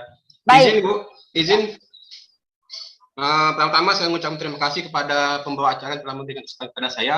Lalu saya mengucapkan terima kasih juga kepada narasumber, Bapak Muhaimin dari Balitbang Kemenkumham. Lalu yang saya hormati Bapak Kakanwil Sumatera Selatan, Bapak Harun Suryanto, serta para narasumber yang lainnya dan para peserta opini pada pagi hari ini. Jadi hari ini, Bu, jujur topik opini hari ini tentang kewarganegaraan sangat mendapatkan ilmu tentang topik hari ini, Bu. Mengenai tentang kewarganegaraan, Bu, pada berbicara tentang ini, saya langsung tertuju kepada tentang naturalisasi, Bu. Naturalisasi itu pada pasal 20 di pasal 20 Undang-Undang 12 tahun 2026 itu disebutkan itu bagi warga negara asing yang memiliki jasa kepada negara Indonesia itu diberikan naturalisasi. Nah, itu harus mengacu kepada syarat-syarat yang berlaku di Undang-Undang Nomor 12 Tahun 2006. Itu kan ada beberapa syarat. Salah satunya yaitu berjasa lalu harus tinggal stay selama 10 tahun terputus atau 5 tahun berturut-turut. Nah, yang jadi permasalahannya, Ibu, gini, Bu. Banyak naturalisasi ini kan diberikan kepada para olahragawan ataupun pesepak bola, Bu. Saat ini kan, Bu, lagi happening yaitu para pesepak bola dari luar negeri itu kita naturalisasi. Ya kan, Bu? Naturalisasi. Nah, jadi yang jadi pertanyaannya ini adalah yang dinaturalisasi ini kadang-kadang pemainnya ini belum apa ya, Bu? Belum memberikan kontribusi nyata kepada negara, Bu.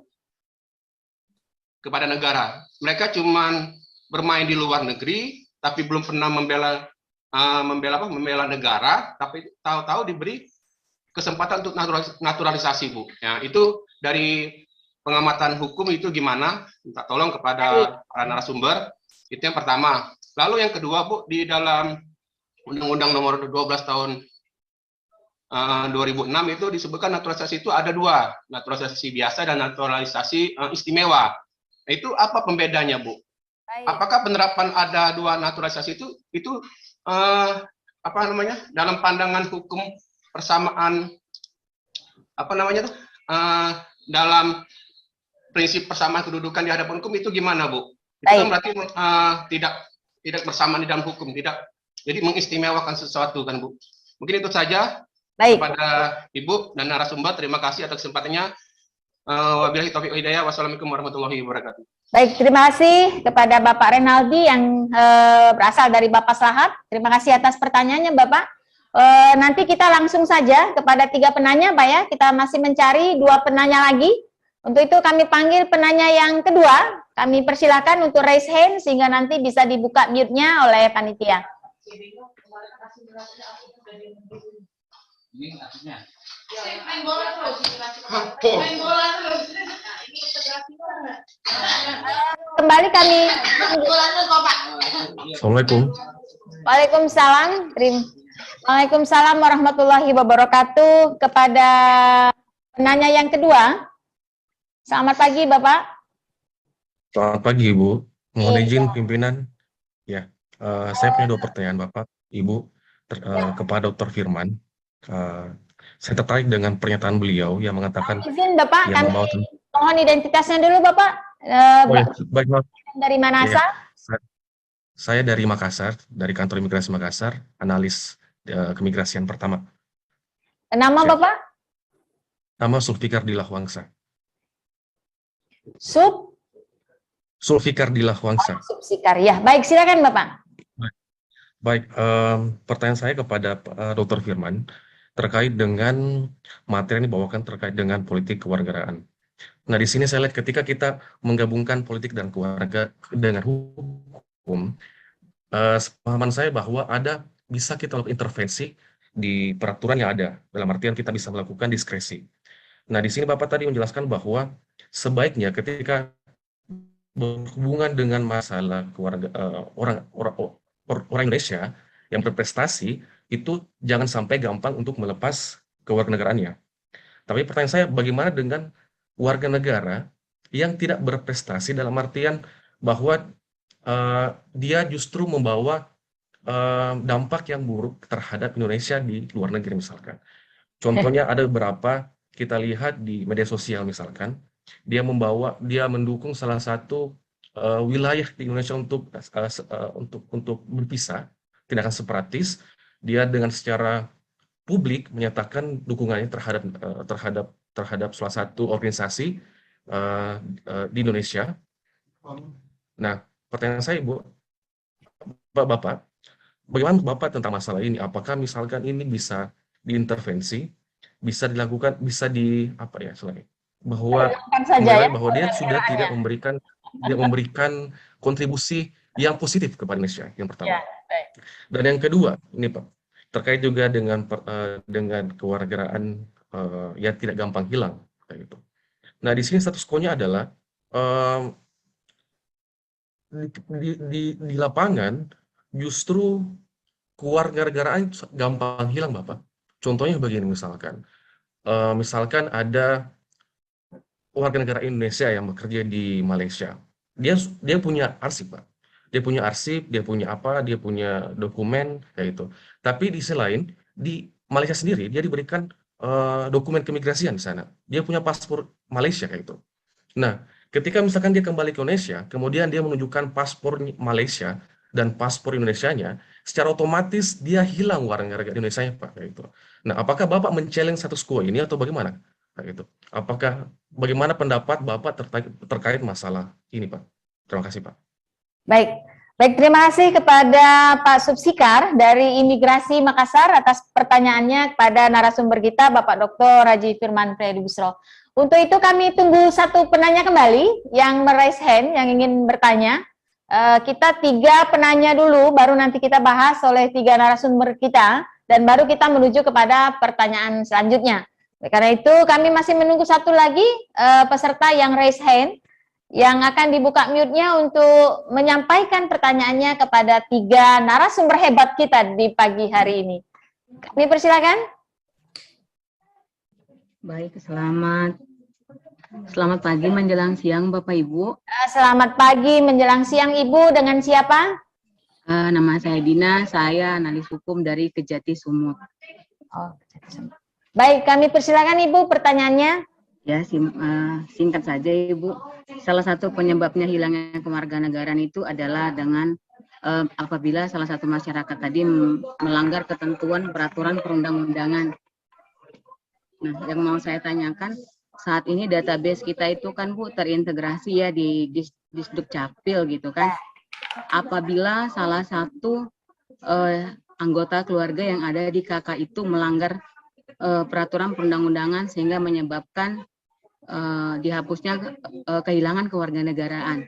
Nah, sebagaimana yang kita ketahui dampaknya apabila kehilangan kewarganegaraan, hak-haknya juga akan hilang. Betul. Apakah itu akan berdampak terhadap anggota keluarga yang ada di KK tersebut atau sebatas bagi yang pelanggar peraturan atau ketentuan perundang-undangan tersebut? Betul, baik. Hanya itu Bu? Terima kasih Bapak Ibu. Baik. Saat ini itu saja. Ya, terima kasih kepada Ibu Dina yang berasal dari Kejati Sumut. Bapak dan Ibu peserta kita, Bapak dan Ibu pembicara, narasumber dan seluruh panitia yang hadir di sini sangat antusias sekali peserta kita untuk bertanya. Begitu banyaknya yang sudah raise hand, tetapi memang karena kita terbatas dengan waktu yang sudah ada, maka kita hanya memilih 3 penanya terlebih dahulu, Bapak dan Ibu, sehingga terpilihlah Bapak Renaldi, kemudian ada Bapak Subsikar dan Ibu Dina yang berasal dari Kejati, Sumatera Utara. Nah, pertanyaan mereka nanti akan dijawab oleh 3 penanya, oleh 3 narasumber kita. Yang pertama, pertanyaan dari Pak Renaldi mengenai naturalisasi, ya. Jadi seperti yang sudah diatur di dalam Undang-Undang 12/2006 mengenai syarat-syarat untuk naturalisasi, yaitu 10 tahun yang tidak berturut-turut atau 5 tahun berturut-turut. Tetapi kemudian menurut pengamatan dari Pak Renaldi, ada beberapa orang yang kemudian dinaturalisasikan padahal tidak sesuai dengan prosedurnya atau tidak sesuai dengan aturannya. Misalnya nih, seharusnya mereka itu memiliki kontribusi terhadap Indonesia, sehingga mereka bisa dinaturalisasi.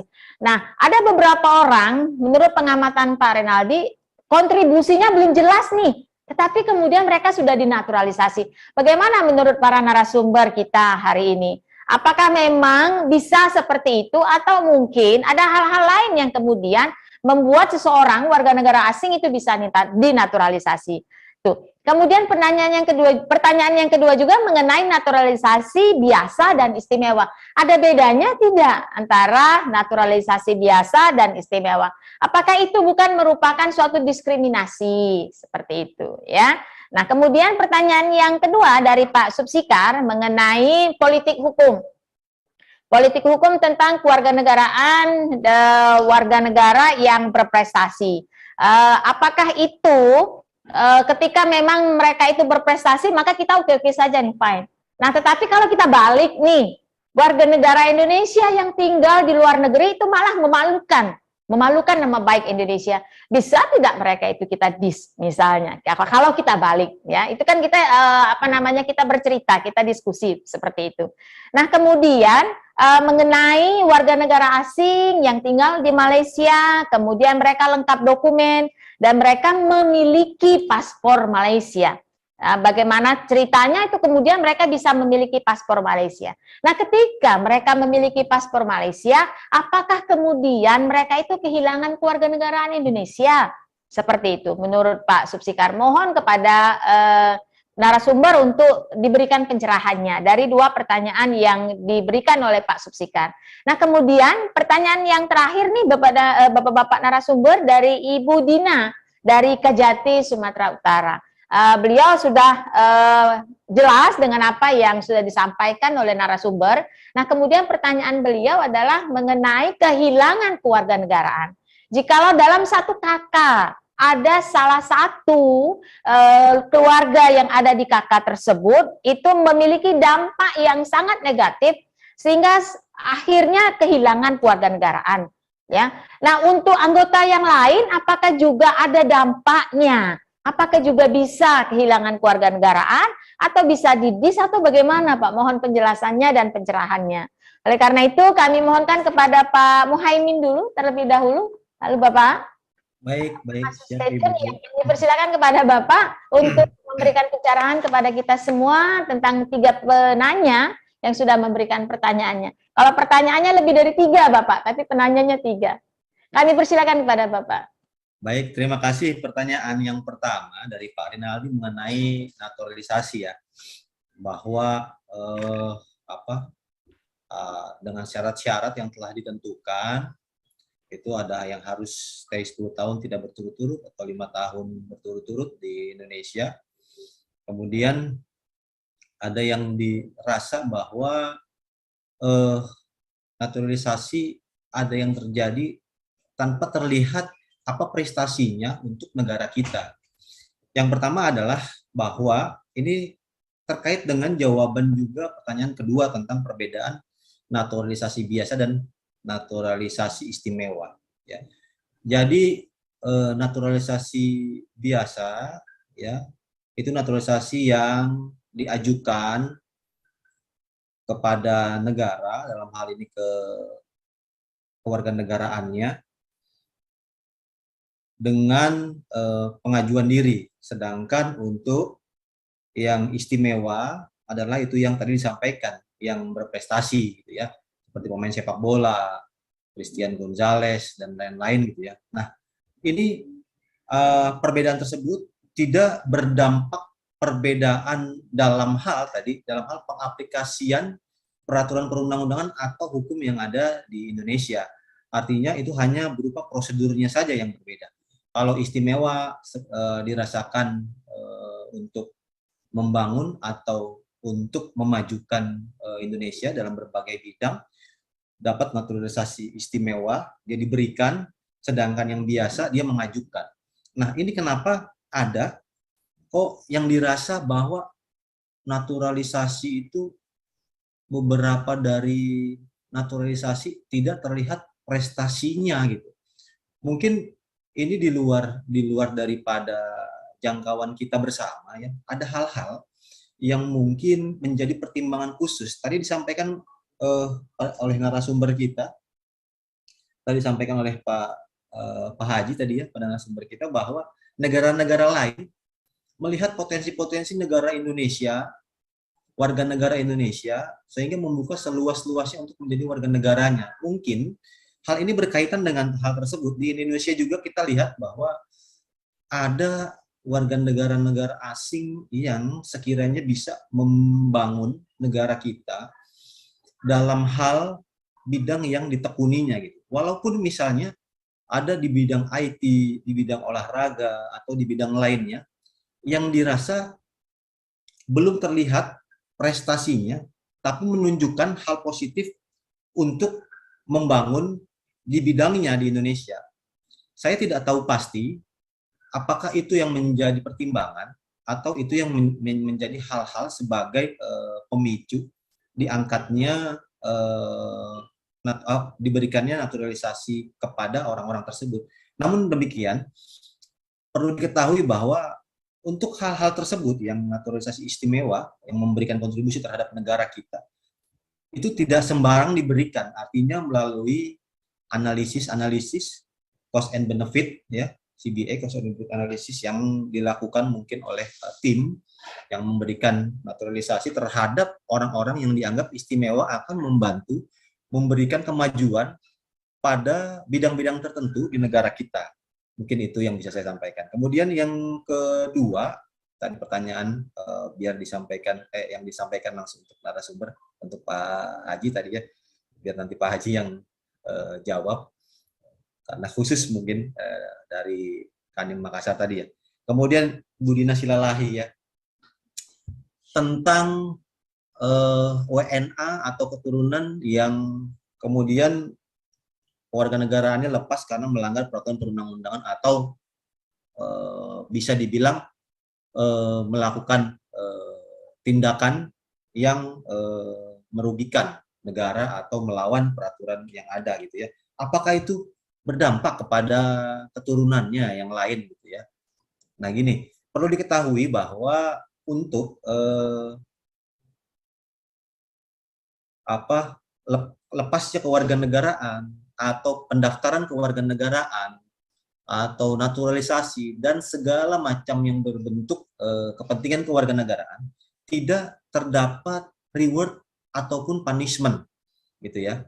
Jadi untuk hal yang dilakukan oleh warga negara asing yang sudah lepas kewarganegaraannya tidak berdampak kepada status kewarganegaraan anak-anaknya gitu ya. Jadi memang hal tersebut apalagi melanggar peraturan perundang-undangan. Misalnya saja ada warga negara asing yang kemudian melakukan tindak pidana, misalnya tindak pidana kekerasan atau tindak pidana pengedaran narkoba gitu ya. Itu kan mengikat kepada orang yang melakukan hal itu, tidak berdampak juga kepada keturunannya gitu. Jadi memang perlu diingat reward dan punishment tidak terdapat dalam hal kewarganegaraan, laporan kewarganegaraan atau kehilangan atau pelepasan kewarganegaraan. Baik, mungkin itu yang bisa saya sampaikan. Nanti dari narasumber yang luar biasa akan ditambahkan barangkali. Terima kasih. Baik, terima kasih kepada Pak Muhaimin atas pencerahannya dan penjelasannya, sangat jelas sekali dan mudah-mudahan terjawabkan pertanyaan dari pemirsa yang sudah menyampaikan pertanyaannya di pagi hari ini. Untuk itu kemudian akan kita lengkapi jawaban dari Pak Muhaimin, yaitu kita akan mendengarkan pencerahan dari Bapak Dr. Haji Firman Friadi Busro. Untuk itu kepada Bapak kami persilakan, Pak. Ya. Baik, terima kasih atas pertanyaan. Saya akan merangkum dan juga menambahkan jawaban dari Pak Muhaimin, di mana tadi dalam proses naturalisasi bahwa saya ingin kita kembali mengkaji ataupun melihat rumusan pasal 20 di dalam Undang-Undang Nomor 12 Tahun 2006. Nah, di dalam pasal 20 tersebut ada dua indikator ya yang dapat kita lihat bahwa di situ bahwa ada kalimat telah berjasa atau alasan kepentingan negara. Nah, kalau kita melihat interpretasi ataupun penafsiran pasal tersebut, apa yang dimaksud dengan telah berjasa tersebut, maka di dalam rumusan pasal 20 ya, ini saya bacakan ya. Orang asing yang telah berjasa artinya dia telah berkontribusi. Kalimat telah karena secara interpretasi gramatikal artinya dia telah ada suatu hasil ya kepada negara republik orang asing yang karena prestasinya luar biasa. Nah, di sini ada penggarisnya, ada batasannya di bidang kemanusiaan, ilmu pengetahuan dan teknologi, kebudayaan, lingkungan hidup, serta keolahragawan yang telah memberikan kemajuan dan keharuman nama bangsa Indonesia. Artinya di sini memang kalimat kalau kita menginterpretasi atau menafsirkan secara gramatikal dalam undang-undangan, artinya memang dia telah melakukan satu kontribusi. Nah, kemudian indikator kedua di dalam rumusan pasal 20 Undang-Undang Nomor 12 Tahun 2006 itu ya, yang dimaksud dengan alasan kepentingan negara di sini adalah orang asing yang dinilai oleh negara telah dan dapat. Artinya telah dan dapat, berarti berbicara ke depan. Mungkin saja dia akan dapat memberikan sumbangan yang luar biasa untuk kepentingan memantapkan kedaulatan negara dan untuk meningkatkan kemajuan, kekhususan di bidang perekonomian Indonesia. Artinya di sini misalnya dalam hal misalnya kita akan transfer teknologi. Jadi misalnya ada seorang pakar ya yang punya kepiawaian, punya kepakaran di bidang untuk memajukan perekonomian, ya. Nah, disinilah mungkin bisa dilakukan ya, istilahnya itu bahwa untuk mendapatkan kewarganegaraan ya dengan cara alih transfer teknologi. Tetapi kalau kita kembali lagi kepada rumusan pasal 20 tadi, ya, tidak mudah juga untuk memperoleh naturalisasi ini ataupun mendapatkan kewarganegaraan. Karena di dalam Undang-Undang Nomor 12 Tahun 2006 kita sudah menjunjung tinggi kewarganegaraan tunggal. Artinya harus ada kemauan dari pihak atau pemohon untuk melepas kewarganegaraannya. Karena Indonesia tidak mengenal kewarganegaraan ganda.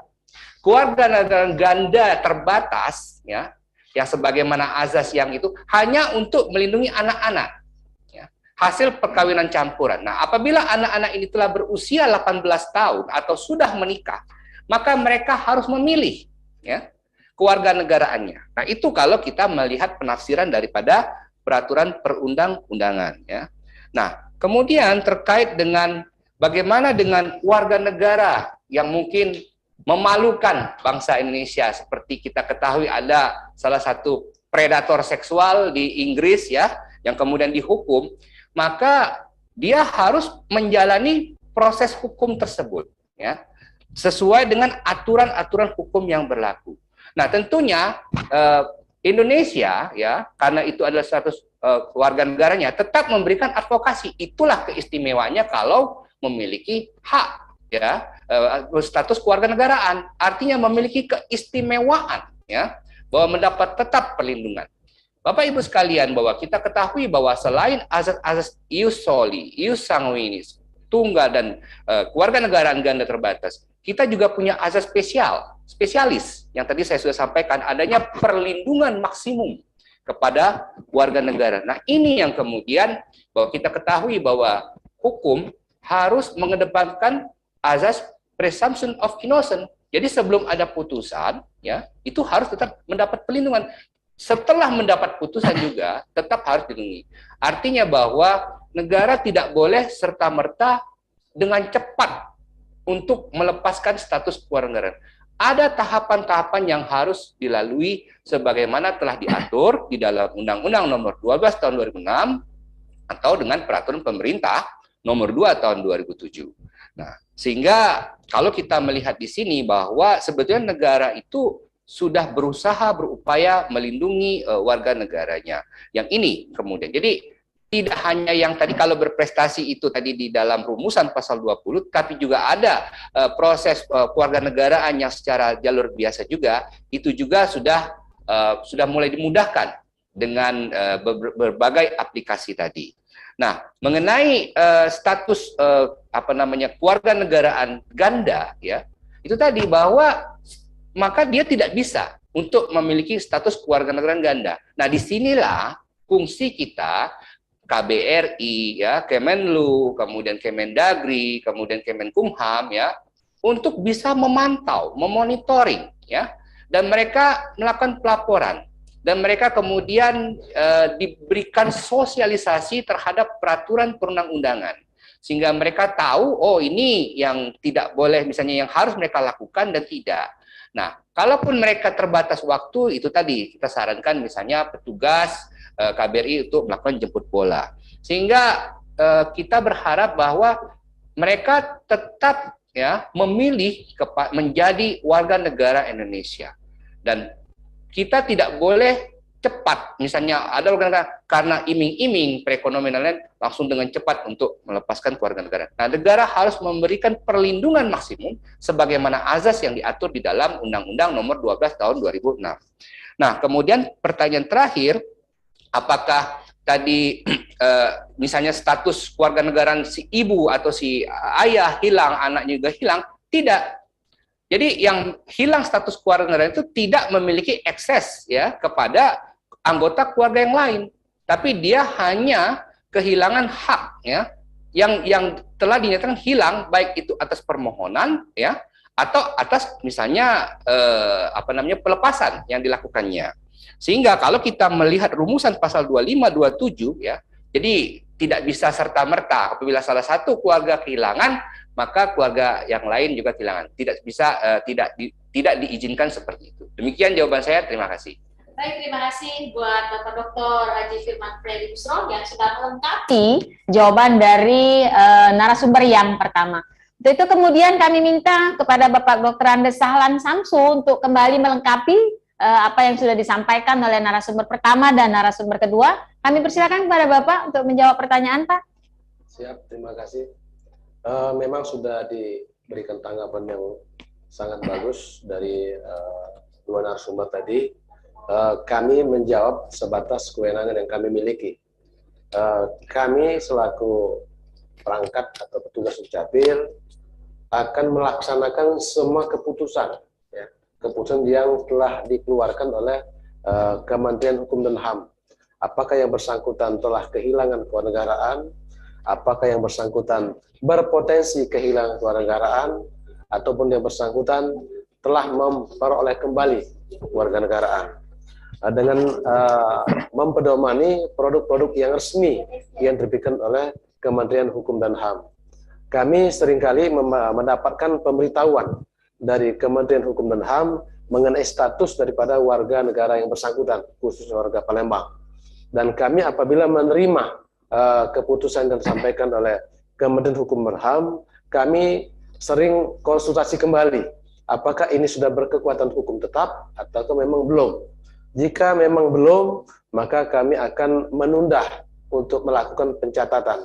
Namun jika dia sudah berkekuatan hukum tetap, kami akan melakukan pencatatan di kantor kita. Baik pencatatan perubahan kewarganegaraan berubah dari warga negara asing menjadi warga negara Indonesia, maupun berubah dari warga negara Indonesia menjadi warga negara asing.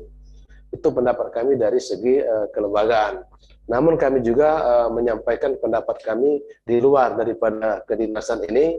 Kami berharap apabila ketentuan regulasi kita masih memberikan multitafsir atau banyak penafsiran, kami berharap ada teknis yang dapat dilengkapi agar kita di lapangan sama-sama mempedomani dan sama-sama mengetahui dan dapat melaksanakan ketentuan itu dan bersinergi untuk menyamakan persepsi maupun juga untuk melaksanakan tindakan berikutnya. Barangkali itu saja dari kami. Terima kasih. Baik, Bapak dan Ibu semua, 3 pertanyaan atau 3 penanya yang sudah menyampaikan pertanyaan-pertanyaannya itu sudah dijawab oleh 3 narasumber kita. Tapi mungkin sebagai satu tambahan yang kita mungkin lupa bahwa ketika kita berhubungan mengenai surat menyurat maupun akta di Disdukcapil, semuanya gratis. Betul ya Pak ya? Jadi tidak ada biaya yang harus kita keluarkan, semuanya ditanggung oleh negara. Jadi jangan sampai kita kehilangan kesempatan kita untuk membuat surat menyurat ataupun membuat akte di Disdukcapil, seperti itu. Baik Bapak Ibu semua, dari apa yang sudah disampaikan, sepertinya masih ada pertanyaan-pertanyaan yang akan disampaikan oleh peserta di pagi hari ini. Oleh karena itu kita buka sesi kedua. Jikalau Bapak dan Ibu ingin bertanya, kami persilakan untuk raise hand. Ada 2 penanya yang akan diberikan kesempatan di pagi hari ini. Sehingga panitia nanti akan membuka mute di kamera Zoom Bapak dan Ibu semua. Kami persilakan Bapak atau Ibu. 2 penanya lagi. 3, iya kita punya 3 penanya. Kami persilakan kepada Bapak dan Ibu 3 penanya lagi untuk menyampaikan pertanyaannya kepada 3 narasumber kita yang sangat hebat di pagi hari ini. Intelijensianya sangat tinggi sekali sehingga ilmu yang disampaikan kepada kita juga sangat bermanfaat. Kami persilakan, iya di tengah-tengah kita sudah ada 1 penanya. Kami persilakan Ibu untuk menyampaikan identitasnya terlebih dahulu sebelum menyampaikan pertanyaannya. Izin Ibu Dery. Ya, kami persilakan Ibu identitasnya terlebih dahulu. Saya Fatria Kairo dari STH Sumpah Pemuda. Baik, kami persilakan Ibu pertanyaannya. Yang pertama, setelah melihat paparan dari 3 narasumber tadi, yang pertama saya tujukan kepada pertanyaan pertama adalah atau saran yang pertama kepada Bapak Muhaimin dan juga Bapak Dr. Firman Freddy Busro. Yang pertama Bapak Muhaimin mungkin menjadi masukan juga salah satu kenapa warga negara Indonesia mungkin masih ada yang tidak aware terhadap fungsi daripada haknya sebagai warga negara, mungkin salah satunya adalah bagaimana peran negara ketika memberikan perlindungan dalam bentuk nyata terhadap warga negaranya terkait di pembukaan UUD 1945. Kemudian yang kedua adalah dari 3 pemaparan tadi terlihat bahwa memang dari banyaknya peraturan-peraturan yang memunculkan tentang kewarganegaraan ini di setiap instansi, saran dan kemungkinan besar ini memberikan mungkin sedikit pencerahan terkait mungkin perlunya penerapan Omnibus Law terhadap peraturan kewarganegaraan Indonesia. Nanti saya minta juga pendapat dari Bapak Muhaimin dan Bapak Dr. Firman Freddy Busroh. Lalu yang ketiga adalah terkhusus kepada dari Dukcapil Bapak Sahlan, mungkin saran juga Pak, sangat baik sudah pelayanan daripada Dukcapil terhadap pelayanan terhadap warga negara kita terkait KTPL dan sebagainya. Namun usul saya adalah ketika tadi berbicara masalah peran KBRI, mungkin itu memang perlu dioptimalkan Pak.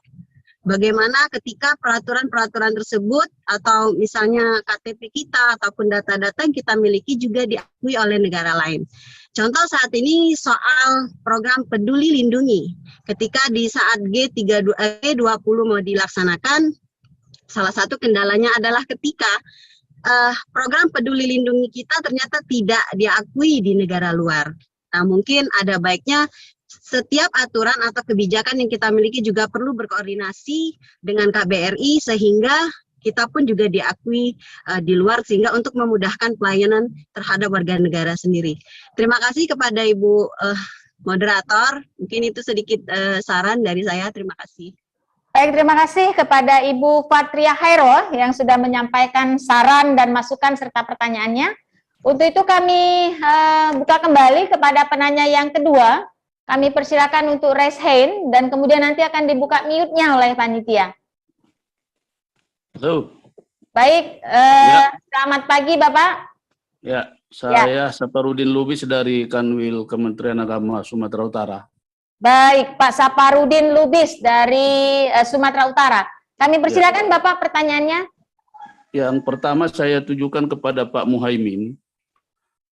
Dari yang disampaikan tadi, menurut Profesor Jimli katanya ada beberapa hal yang bisa mengakibatkan seseorang kehilangan kewarganegaraan.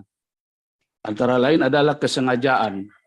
Yang ingin saya tanyakan adalah bagaimana regulasi atau kebijakan pemerintah agar tidak seseorang warga negara Indonesia yang ada di luar negeri tidak dengan mudahnya, dengan sengaja melepaskan kewarganegaraannya karena misalnya ada iming-iming atau sesuatu hal yang bersifat materi.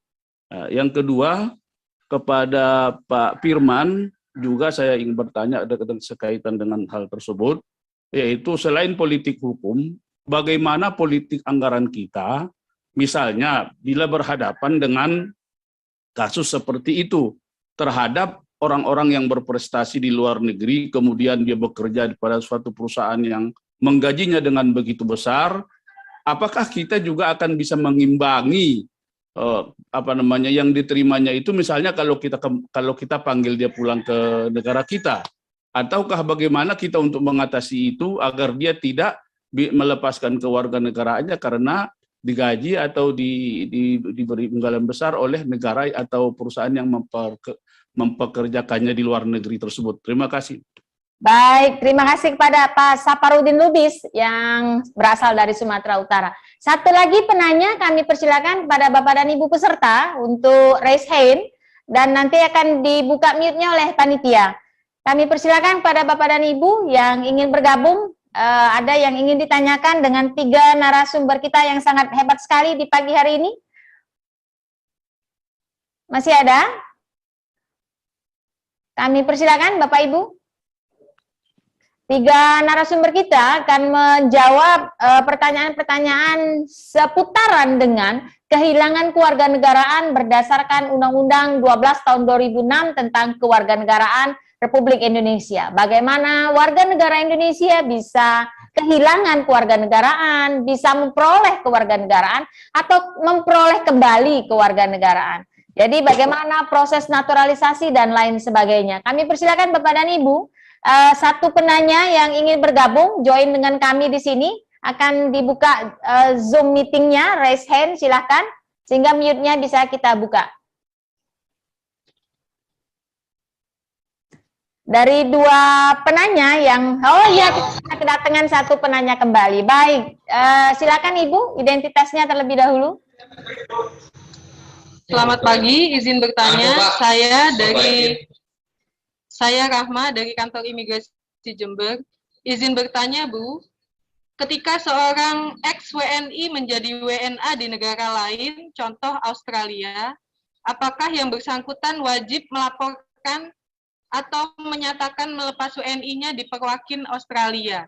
Karena ketika yang bersangkutan masuk ke Indonesia sebagai WNA dan mengurus izin tinggalnya, yang bersangkutan menyampaikan bahwa tidak mempunyai dokumen apapun tentang pelepasan WNI-nya. Dan apakah mungkin data yang bersangkutan masih terbaca atau tercatat sebagai WNI dalam data kependudukan kita? Demikian, terima kasih atas jawabannya. Baik, terima kasih kepada Ibu Rahma dari Jember. Bapak Ibu pemirsa, Bapak Ibu narasumber dan peserta kita semua, sudah ada 3 penanya yang hadir di tengah-tengah kita. Mereka membawa pertanyaan untuk membuat ilmu kita semakin baik, semakin banyak. Yang pertama, Ibu Patria Hairo sudah memberikan masukan-masukannya kepada Pak Muhaimin dan Pak Firman Priadi Busro. Kemudian ada terselip pertanyaan, yaitu bagaimana peran negara supaya lebih maksimal di dalam melindungi hak-hak warga negaranya, terkhusus di warga negara Indonesia yang ada di luar negeri. Kemudian saran beliau bagaimana kalau nanti dimasukkan di dalam Omnibus Law regulasi tersebut.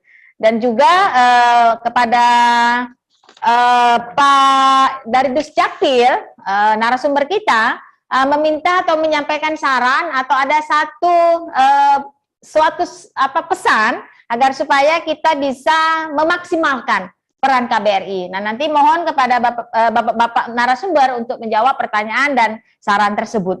Dan kemudian Pak Saparudin Lubis dari Sumatera Utara juga sudah menyampaikan pertanyaan-pertanyaan beliau mengenai regulasi agar tidak dengan mudah warga negara Indonesia itu melepaskan kewarganegaraannya karena satu dan lain hal. Mungkin saja misalnya karena di sana, di negara tempat mereka sekarang berada, itu UMP-nya lebih besar. Ya, mereka mendapatkan honor dan gaji itu lebih besar dibandingkan dengan Indonesia. Sehingga mereka tertarik untuk melepaskan kewarganegaraan Indonesia dan kemudian beralih ke kewarganegaraan asing. Bagaimana politik keanggaran kita? Bagaimana politik hukum kita di dalam mensiasati hal-hal yang tersebut? Kemudian juga pertanyaan dari Ibu Rahma yang berasal dari Jember mengenai bagaimana warga negara asing yang melepaskan kewarganegaraannya menjadi warga negara Indonesia yang melepaskan kewarganegaraannya menjadi warga negara asing, tetapi mereka tidak memiliki berkas, tidak memiliki arsip. Nah, ketika mereka ingin melaporkan, itu mereka kemana? Seperti itu. Kami persilakan kepada 3 narasumber kita. Mungkin yang pertama kami persilakan kepada Pak Muhaimin untuk menjawab pertanyaan-pertanyaan dari para peserta, perwakilan peserta sebenarnya. Perwakilan peserta kita di pagi hari ini. Kami persilakan, Bapak. Baik, terima kasih Ibu Moderator. Pertanyaan yang pertama dari Ibu Fatria tadi ya, bagaimana peran negara terhadap warga negara Indonesia untuk memaksimalkan status kewarganegaraan. Jadi memang kalau bicara tentang peran negara, keinginan negara bangsa melindungi seluruh tumpah darah dari warga negara Indonesia. Juga tadi telah disampaikan, ya sudah disampaikan oleh Pak Haji ya, bahwa negara hadir ketika ada warga negara Indonesia yang tersangkut kasus predator seks. Itu bagian daripada peran negara. Nah, itu hal yang mungkin bisa kita kategorikan bahwa negara juga mempunyai hak dan kewajiban. Gitu. Kalau bicara mengenai peran negara terhadap warga negaranya, saya rasa dengan tadi materi yang disampaikan oleh narasumber yang lain, termasuk saya, sudah jelas bahwa peran negara sekarang sedang memaksimalkan pelayanan tentang kewarganegaraan. Dari Dukcapil akan dibuat program tadi yang KTP digital elektronik, terus pemanfaatan data, kemudian sistem yang akan kita integrasikan menjadi big data, dan lain sebagainya. Artinya bahwa kalau kita bicara tentang peran negara, sudah pasti untuk melaksanakan kewajiban negara terhadap bangsa, rakyat, dan seluruh warga negaranya, kita akan terus dinamis merancang, membuat peraturan perundang-undangan yang mengikuti eranya, mengikuti zamannya. Sekarang zaman serba mudah, serba cepat, efisiensi, kemudian berbiaya ringan. Jadi kita akan terus mengikuti perkembangan hal tersebut untuk melayani kepentingan warga negara. Jadi peran negara di sini, kalau kita lihat secara spesifik, tidak bisa kita menyebutkan satu persatu apa yang harus dilakukan semestinya bagaimana dan hal lain sebagainya. Namun peraturan perundang-undangan, kemudian aplikasi-aplikasi yang dibuat untuk memudahkan, kemudian koordinasi antar instansi, kemudian juga digitalisasi dan sebagainya, kemudian peran negara hadir ketika ada warga negara Indonesia yang tersangkut kasus di luar negeri, itu menjadikan bahwa negara berperan, negara hadir dalam rangka melindungi warga negaranya. Kemudian masukan tentang penerapan Omnibus Law dalam warga negaraan mungkin nanti juga akan dijelaskan oleh Pak Haji ya, narasumber kita tentang politik hukumnya. Saya rasa apapun masukan untuk peraturan perundang-undangan tidak hanya mengenai kewarganegaraan, jika memang bisa diakomodir, kemudian bisa pada saat melakukan penyusunan naskah akademiknya, penelitiannya, pengkajiannya, bisa dimungkinkan, saya rasa itu hal-hal yang bisa diakomodir gitu ya. Namun saya juga terima kasih atas masukan daripada bahan-bahan presentasi ataupun penelitian ini, sehingga nantinya dapat menyempurnakan hasil penelitian kami. Kemudian dari pertanyaan kedua, Pak Syafarudin mengenai kata-kata kesengajaan pelepasan kewarganegaraan. Beliau mempertanyakan atau membicarakan bagaimana caranya negara gitu ya membuat regulasi agar warga negara Indonesia tidak terkena iming-iming menjadi warga negara lain gitu. Untuk sementara ini kan ada disebutkan bahwa ini kesengajaan. Jadi memang pasal 23-nya bahwa yang poin A, kehilangan kewarganegaraannya jika yang bersangkutan A, yaitu memperoleh kewarganegaraan lain atas kemauannya sendiri. Ya. Jadi disampaikan tadi dari salah satu narasumber kita bahwa banyak teman-teman beliau yang sekarang sudah menjadi profesor, sudah menjadi akademisi yang sukses di negara lain.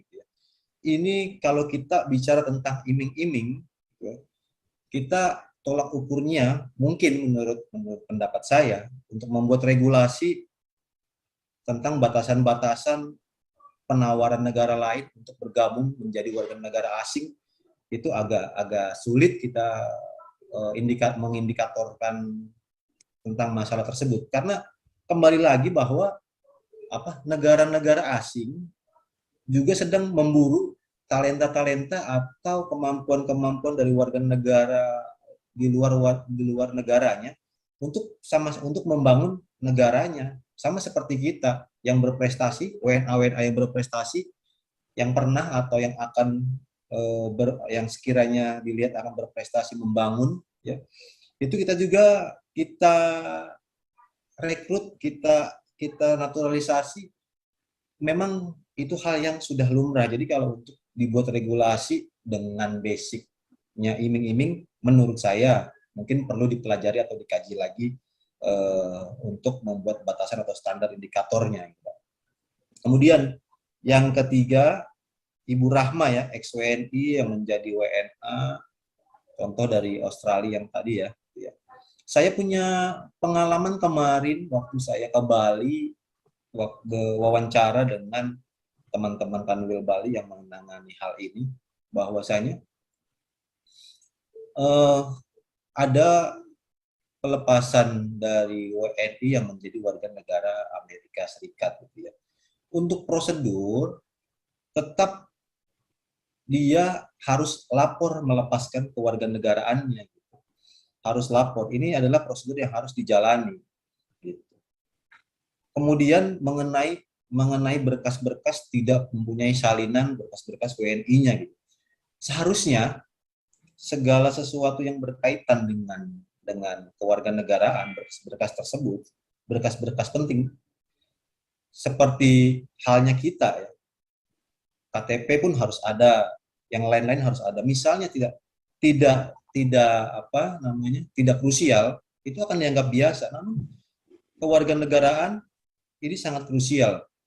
Jadi ketika dia melaporkan mau melepaskan kewarganegaraannya gitu ya, kan ini kan harus melaporkan atau tidak? Ya harus melaporkan. Namun berkasnya itu juga dia harus pegang. Tidak juga harus semua diserahkan terus kita sama sekali tidak punya berkas. Harusnya untuk minimal untuk dirinya sendiri itu harus ada ada berkas kopinya atau berkas masternya untuk dipegang. Gitu. Jadi menghindari hal-hal seperti ini yang akan menyulitkan diri sendiri. Gitu. Namun demikian, pengalaman saya waktu kemarin wawancara dengan ketua tim kami di Bali, itu segala sesuatu yang berkaitan dengan pelepasan, dengan pendaftaran kewarganegaraan, harusnya gitu ya, harusnya kita warga negara Indonesia, walaupun warga negara asing, itu lebih baik mempelajari dulu, gitu, karena ada kasus di mana warga negara asing, gitu ya, dia tidak mempelajari dulu. Mungkin dia ada keinginan biar orang lain yang urus gitu. Akhirnya diuruslah oleh kuasa hukum, oleh pengacara, yang tetap tidak selesai gitu loh. Karena permintaannya tidak sesuai dengan aturan yang berlaku gitu. Sedangkan jika dia mempunyai pasangan WNI, peraturan perundang-undangan kita berbahasa Indonesia, bisa dia terjemahkan, bisa dia beritahu, bisa dia informasikan bahwa yang dia minta itu untuk duit kewarganegaraan tidak bisa dilaksanakan, gitu ya. Tidak perlu menyewa pengacara atau kuasa hukum untuk mengurus itu, yang tidak mungkin hasilnya itu akan sesuai dengan apa yang diharapkan. Baik, mungkin nanti akan dilengkapi oleh narasumber kita yang lainnya sebagai catatan-catatan dan masukan-masukan juga buat kami dari tim. Untuk itu saya kembalikan ke moderator. Terima kasih. Baik, terima kasih kepada Pak Muhaimin yang sudah memberikan pencerahannya dan sudah menjawab pertanyaan-pertanyaan dari 3 penanya kita di siang hari ini. Untuk itu kami minta kepada narasumber yang kedua, Bapak Dr. Haji Firman Friadi Busro, untuk kembali melengkapi jawaban-jawaban yang sudah diberikan oleh Pak Muhaimin. Kami persilakan pada Bapak. Baik, saya menambahkan apa yang telah disampaikan Pak Muhaimin terhadap pertanyaan dari Ibu Fatria, Pak Safarudin, dan Bu Rahma. Jadi memang di sini kita harus memaksimalkan peran negara dalam melindungi warga negara. Sehingga disinilah kalau warga negara Indonesia yang tinggal di luar negeri, peran KBRI itu sangat perlu untuk dioptimalkan.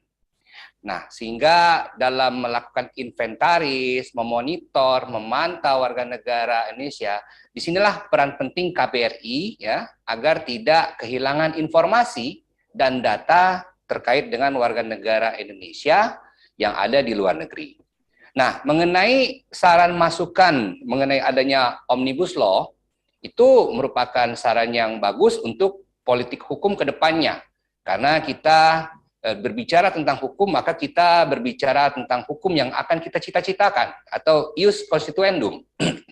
Ya, tetapi setelah lahirnya putusan Mahkamah RI nomor 91 ya tahun 2020, di mana di situ pembentuk undang-undang punya pekerjaan rumah yang cukup berat, Karena kalau kita membaca amar putusan di mana Undang-Undang P3, yaitu Undang-Undang Pembentukan Peraturan Perundang-undangan, sebagaimana diatur di dalam Undang-Undang Nomor 12 Tahun 2011 yang telah diubah dengan Undang-Undang Nomor 15 Tahun 2019, itu perlu untuk dilakukan revisi, ya, dan juga untuk diamandemen dengan memasukkan metode Omnibus Law.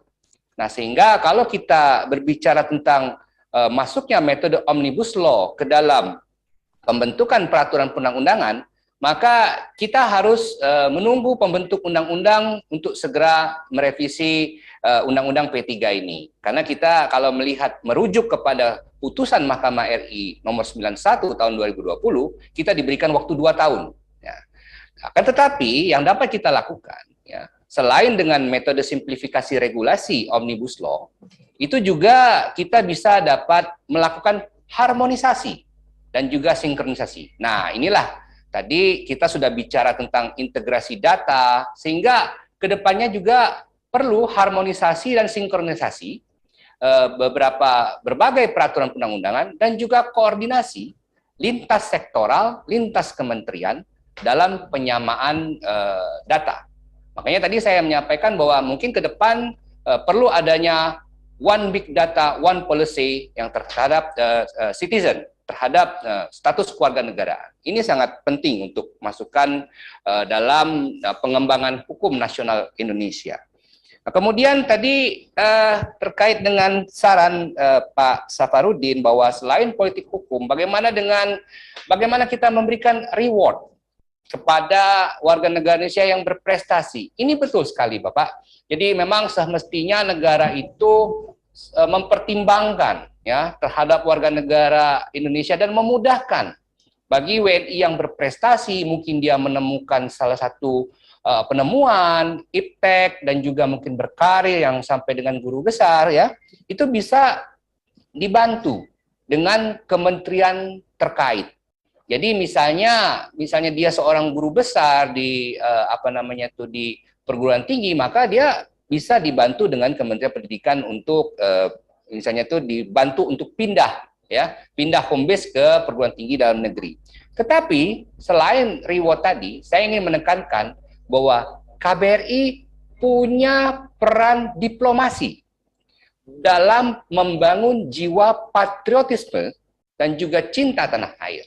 Nah, ini yang saya pikir semestinya peran-peran diplomat muda, ya, di KBRI itu pada saat misalnya melihat ada seorang WNI yang memiliki prestasi di luar negeri, itu diplomat tadi bisa mengajak bicara dan membujuk agar yang bersangkutan jangan melepas kewarganegaraan, tetapi kalau bisa membangun bangsa Indonesia. Jadi di sini juga selain kita berbicara tentang punish and reward, ya, reward terhadap warga negara yang berprestasi, tapi juga politik diplomasi itu juga harus dijalankan. Bagaimana kita membangun jiwa patriotisme bagi WNI yang berprestasi di luar negeri. Ini yang menurut saya hal yang penting. Nah, kemudian terakhir mengenai yang tidak ada dokumen tadi, jadi kalau saya melihat di dalam Undang-Undang Nomor 12 Tahun 2006, itu pasti ada dokumen dan pasti ada historis riwayatnya. Jadi dari dia misalnya pelepasan, pasti ada satu permohonan yang itu semuanya nanti akan terdata. Apalagi di dalam pasal 29, itu jelas bahwa status kehilangan keluarga negara itu diumumkan menteri dan tercantum di dalam Berita Negara Republik Indonesia. Artinya dokumennya ada, itu datanya ada, ya. Itulah mengapa di dalam azas spesialis Undang-Undang Nomor 12 Tahun 2006 itu, ya, ada azas publisitas.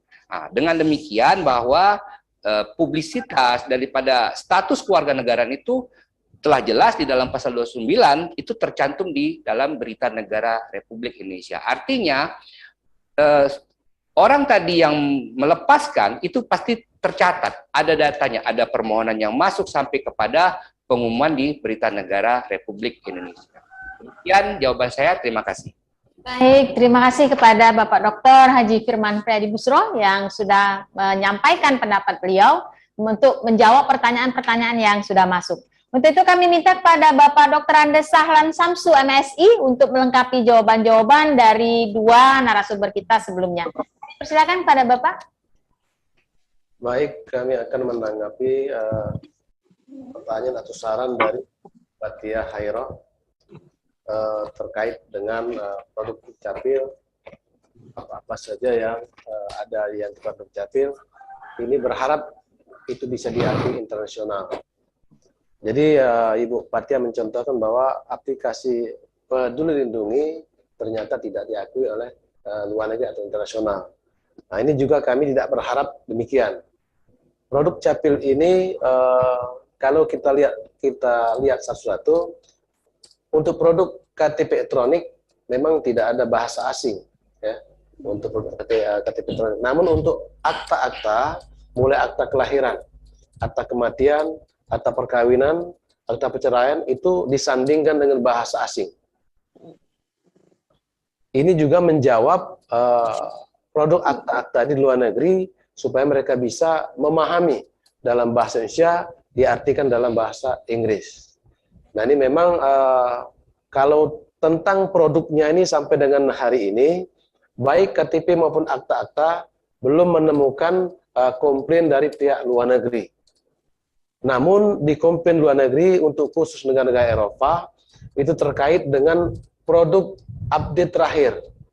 Ada di negara Eropa itu mempersyaratkan apabila ada tenaga kerja kita yang diterima bekerja di luar negeri khusus negara Eropa itu meminta kepada Dukcapil agar produk akta kelahirannya itu minimal 5 tahun ke belakang.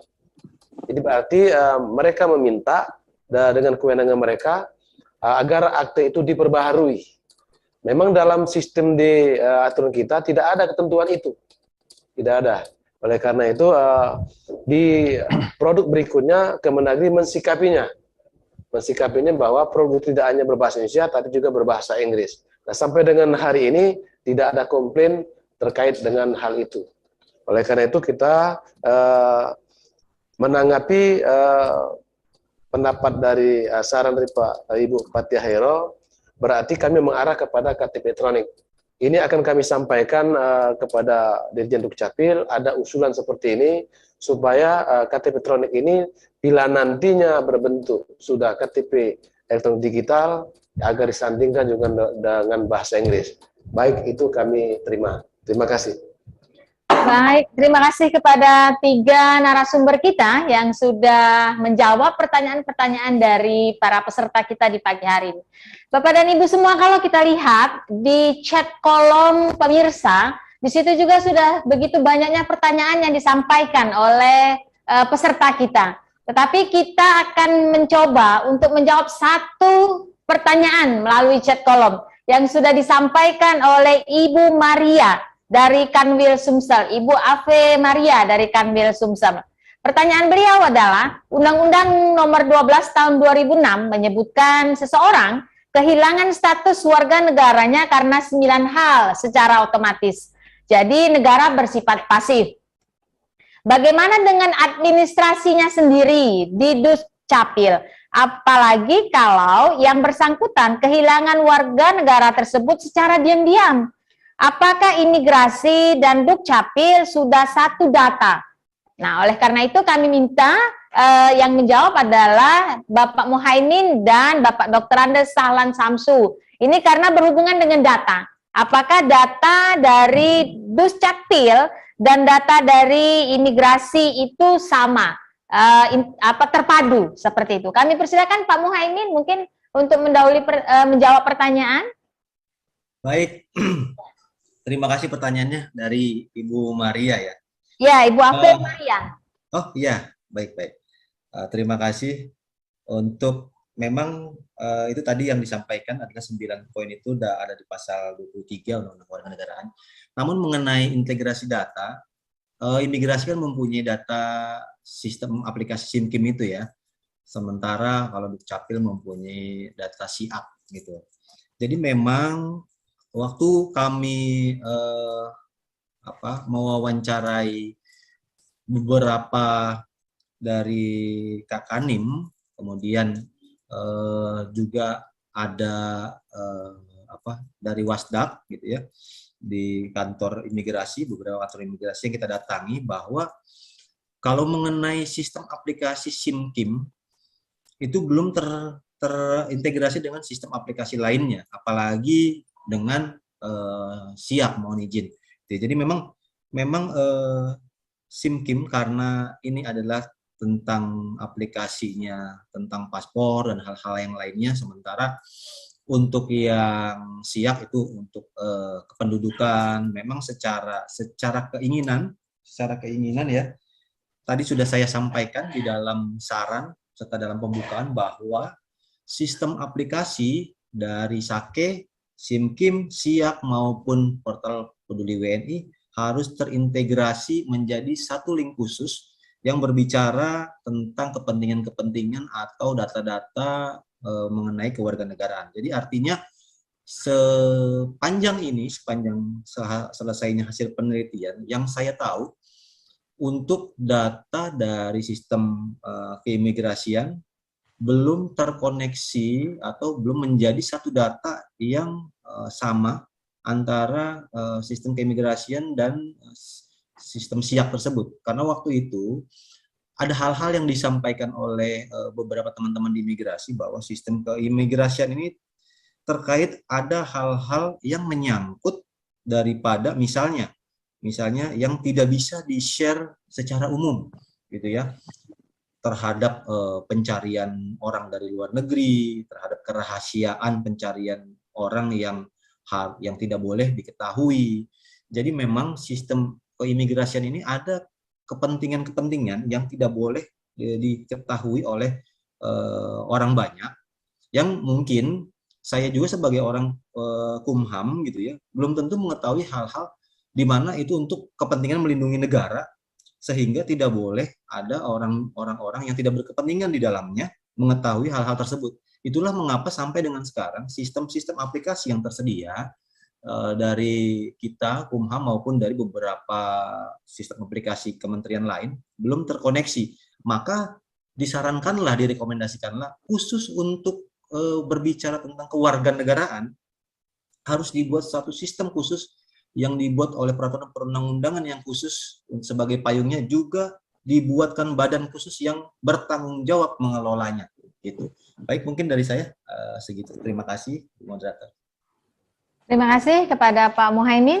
Untuk itu kami minta kepada Pak Dr. Andes Sahlan Samsu untuk melengkapi Pak mengenai integrasi dan keterpaduan data.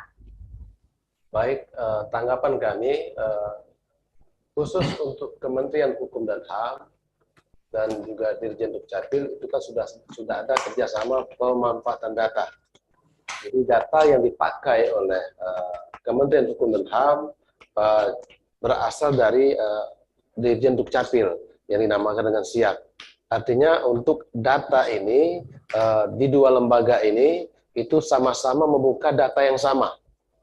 Kemudian apabila kita menemukan yang ditanyakan tadi bahwa bagaimana mereka yang telah kehilangan kewargaraannya, misalnya berada di luar negeri, apakah kita bisa ketahui? Oleh karena itu kalau misalnya terjadi hal seperti ini, Dukcapil belum dapat menghapus data apapun, data mereka, andaikan data itu ada di sistem SIAK kita. Namun apabila ada informasi, ya, informasi yang disampaikan oleh Kemenkumham bahwa orang ini sudah kehilangan status, sudah kehilangan kewarganegaraan, dengan mengeluarkan surat resmi, itu baru kita akan lakukan pencatatan perubahan kewarganegaraannya yang dari warga negara asing. Nah mungkin sistem yang akan dibangun inilah sifatnya tertutup, ya, yang kita bangun.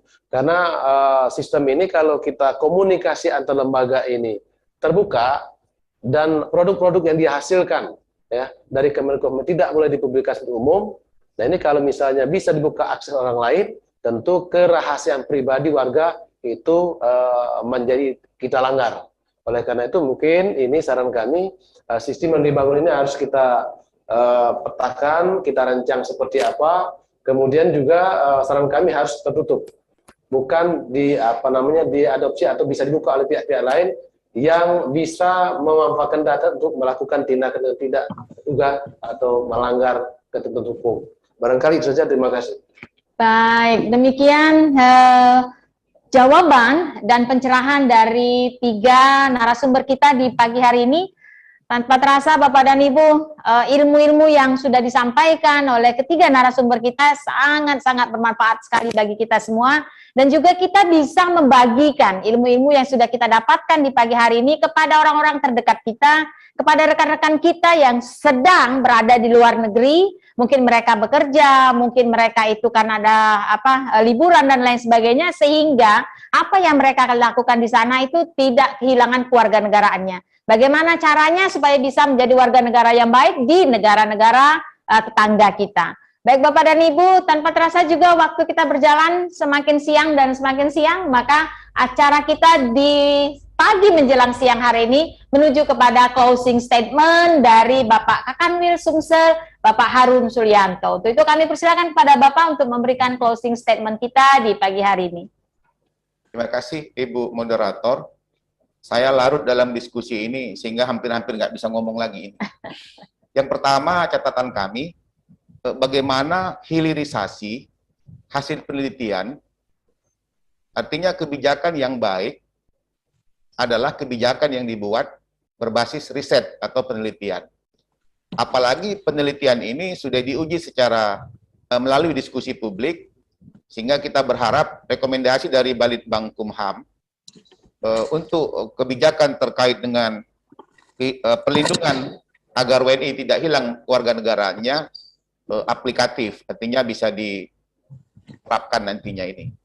Jadi hilirisasi hasil penelitian yang aplikatif karena sudah berbasis riset atau penelitian.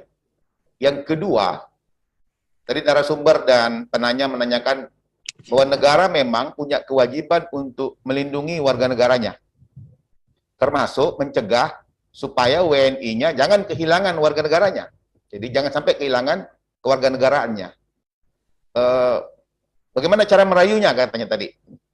Tempo hari, waktu dulu mungkin Bapak Ibu masih ingat Pak Habibie ketika jadi ahli teknologi di Jerman, diajak pulang dan dijadikan Menristek. Juga ada menteri yang tempo hari Menteri Pertambangan.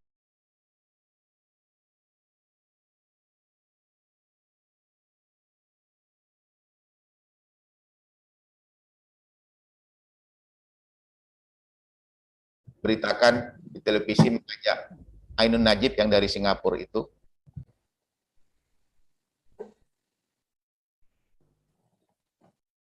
Kemudian yang ketiga adalah bagaimana mengintegrasikan aplikasi yang ada. Aplikasi yang ada itu di Kemenlu, di Kemendagri dan Kemenkumham, aplikasi untuk melindungi warga negara agar tidak hilang kewarganegaraannya. Nah, ini kan ketiga kementerian ini di bawah koordinasi Kemenko Polhukam. Jadi mungkin sebelum dibuat regulasinya, ini bisa di jalur menguncinya dengan teknologi ini. Saya memberikan contoh, di proses penegakan hukum pidana, ada namanya sistem peradilan pidana terpadu berbasis teknologi informasi. Tadi yang dikhawatirkan, Pak, yang rahasia nanti gini. Di dalam SPPT,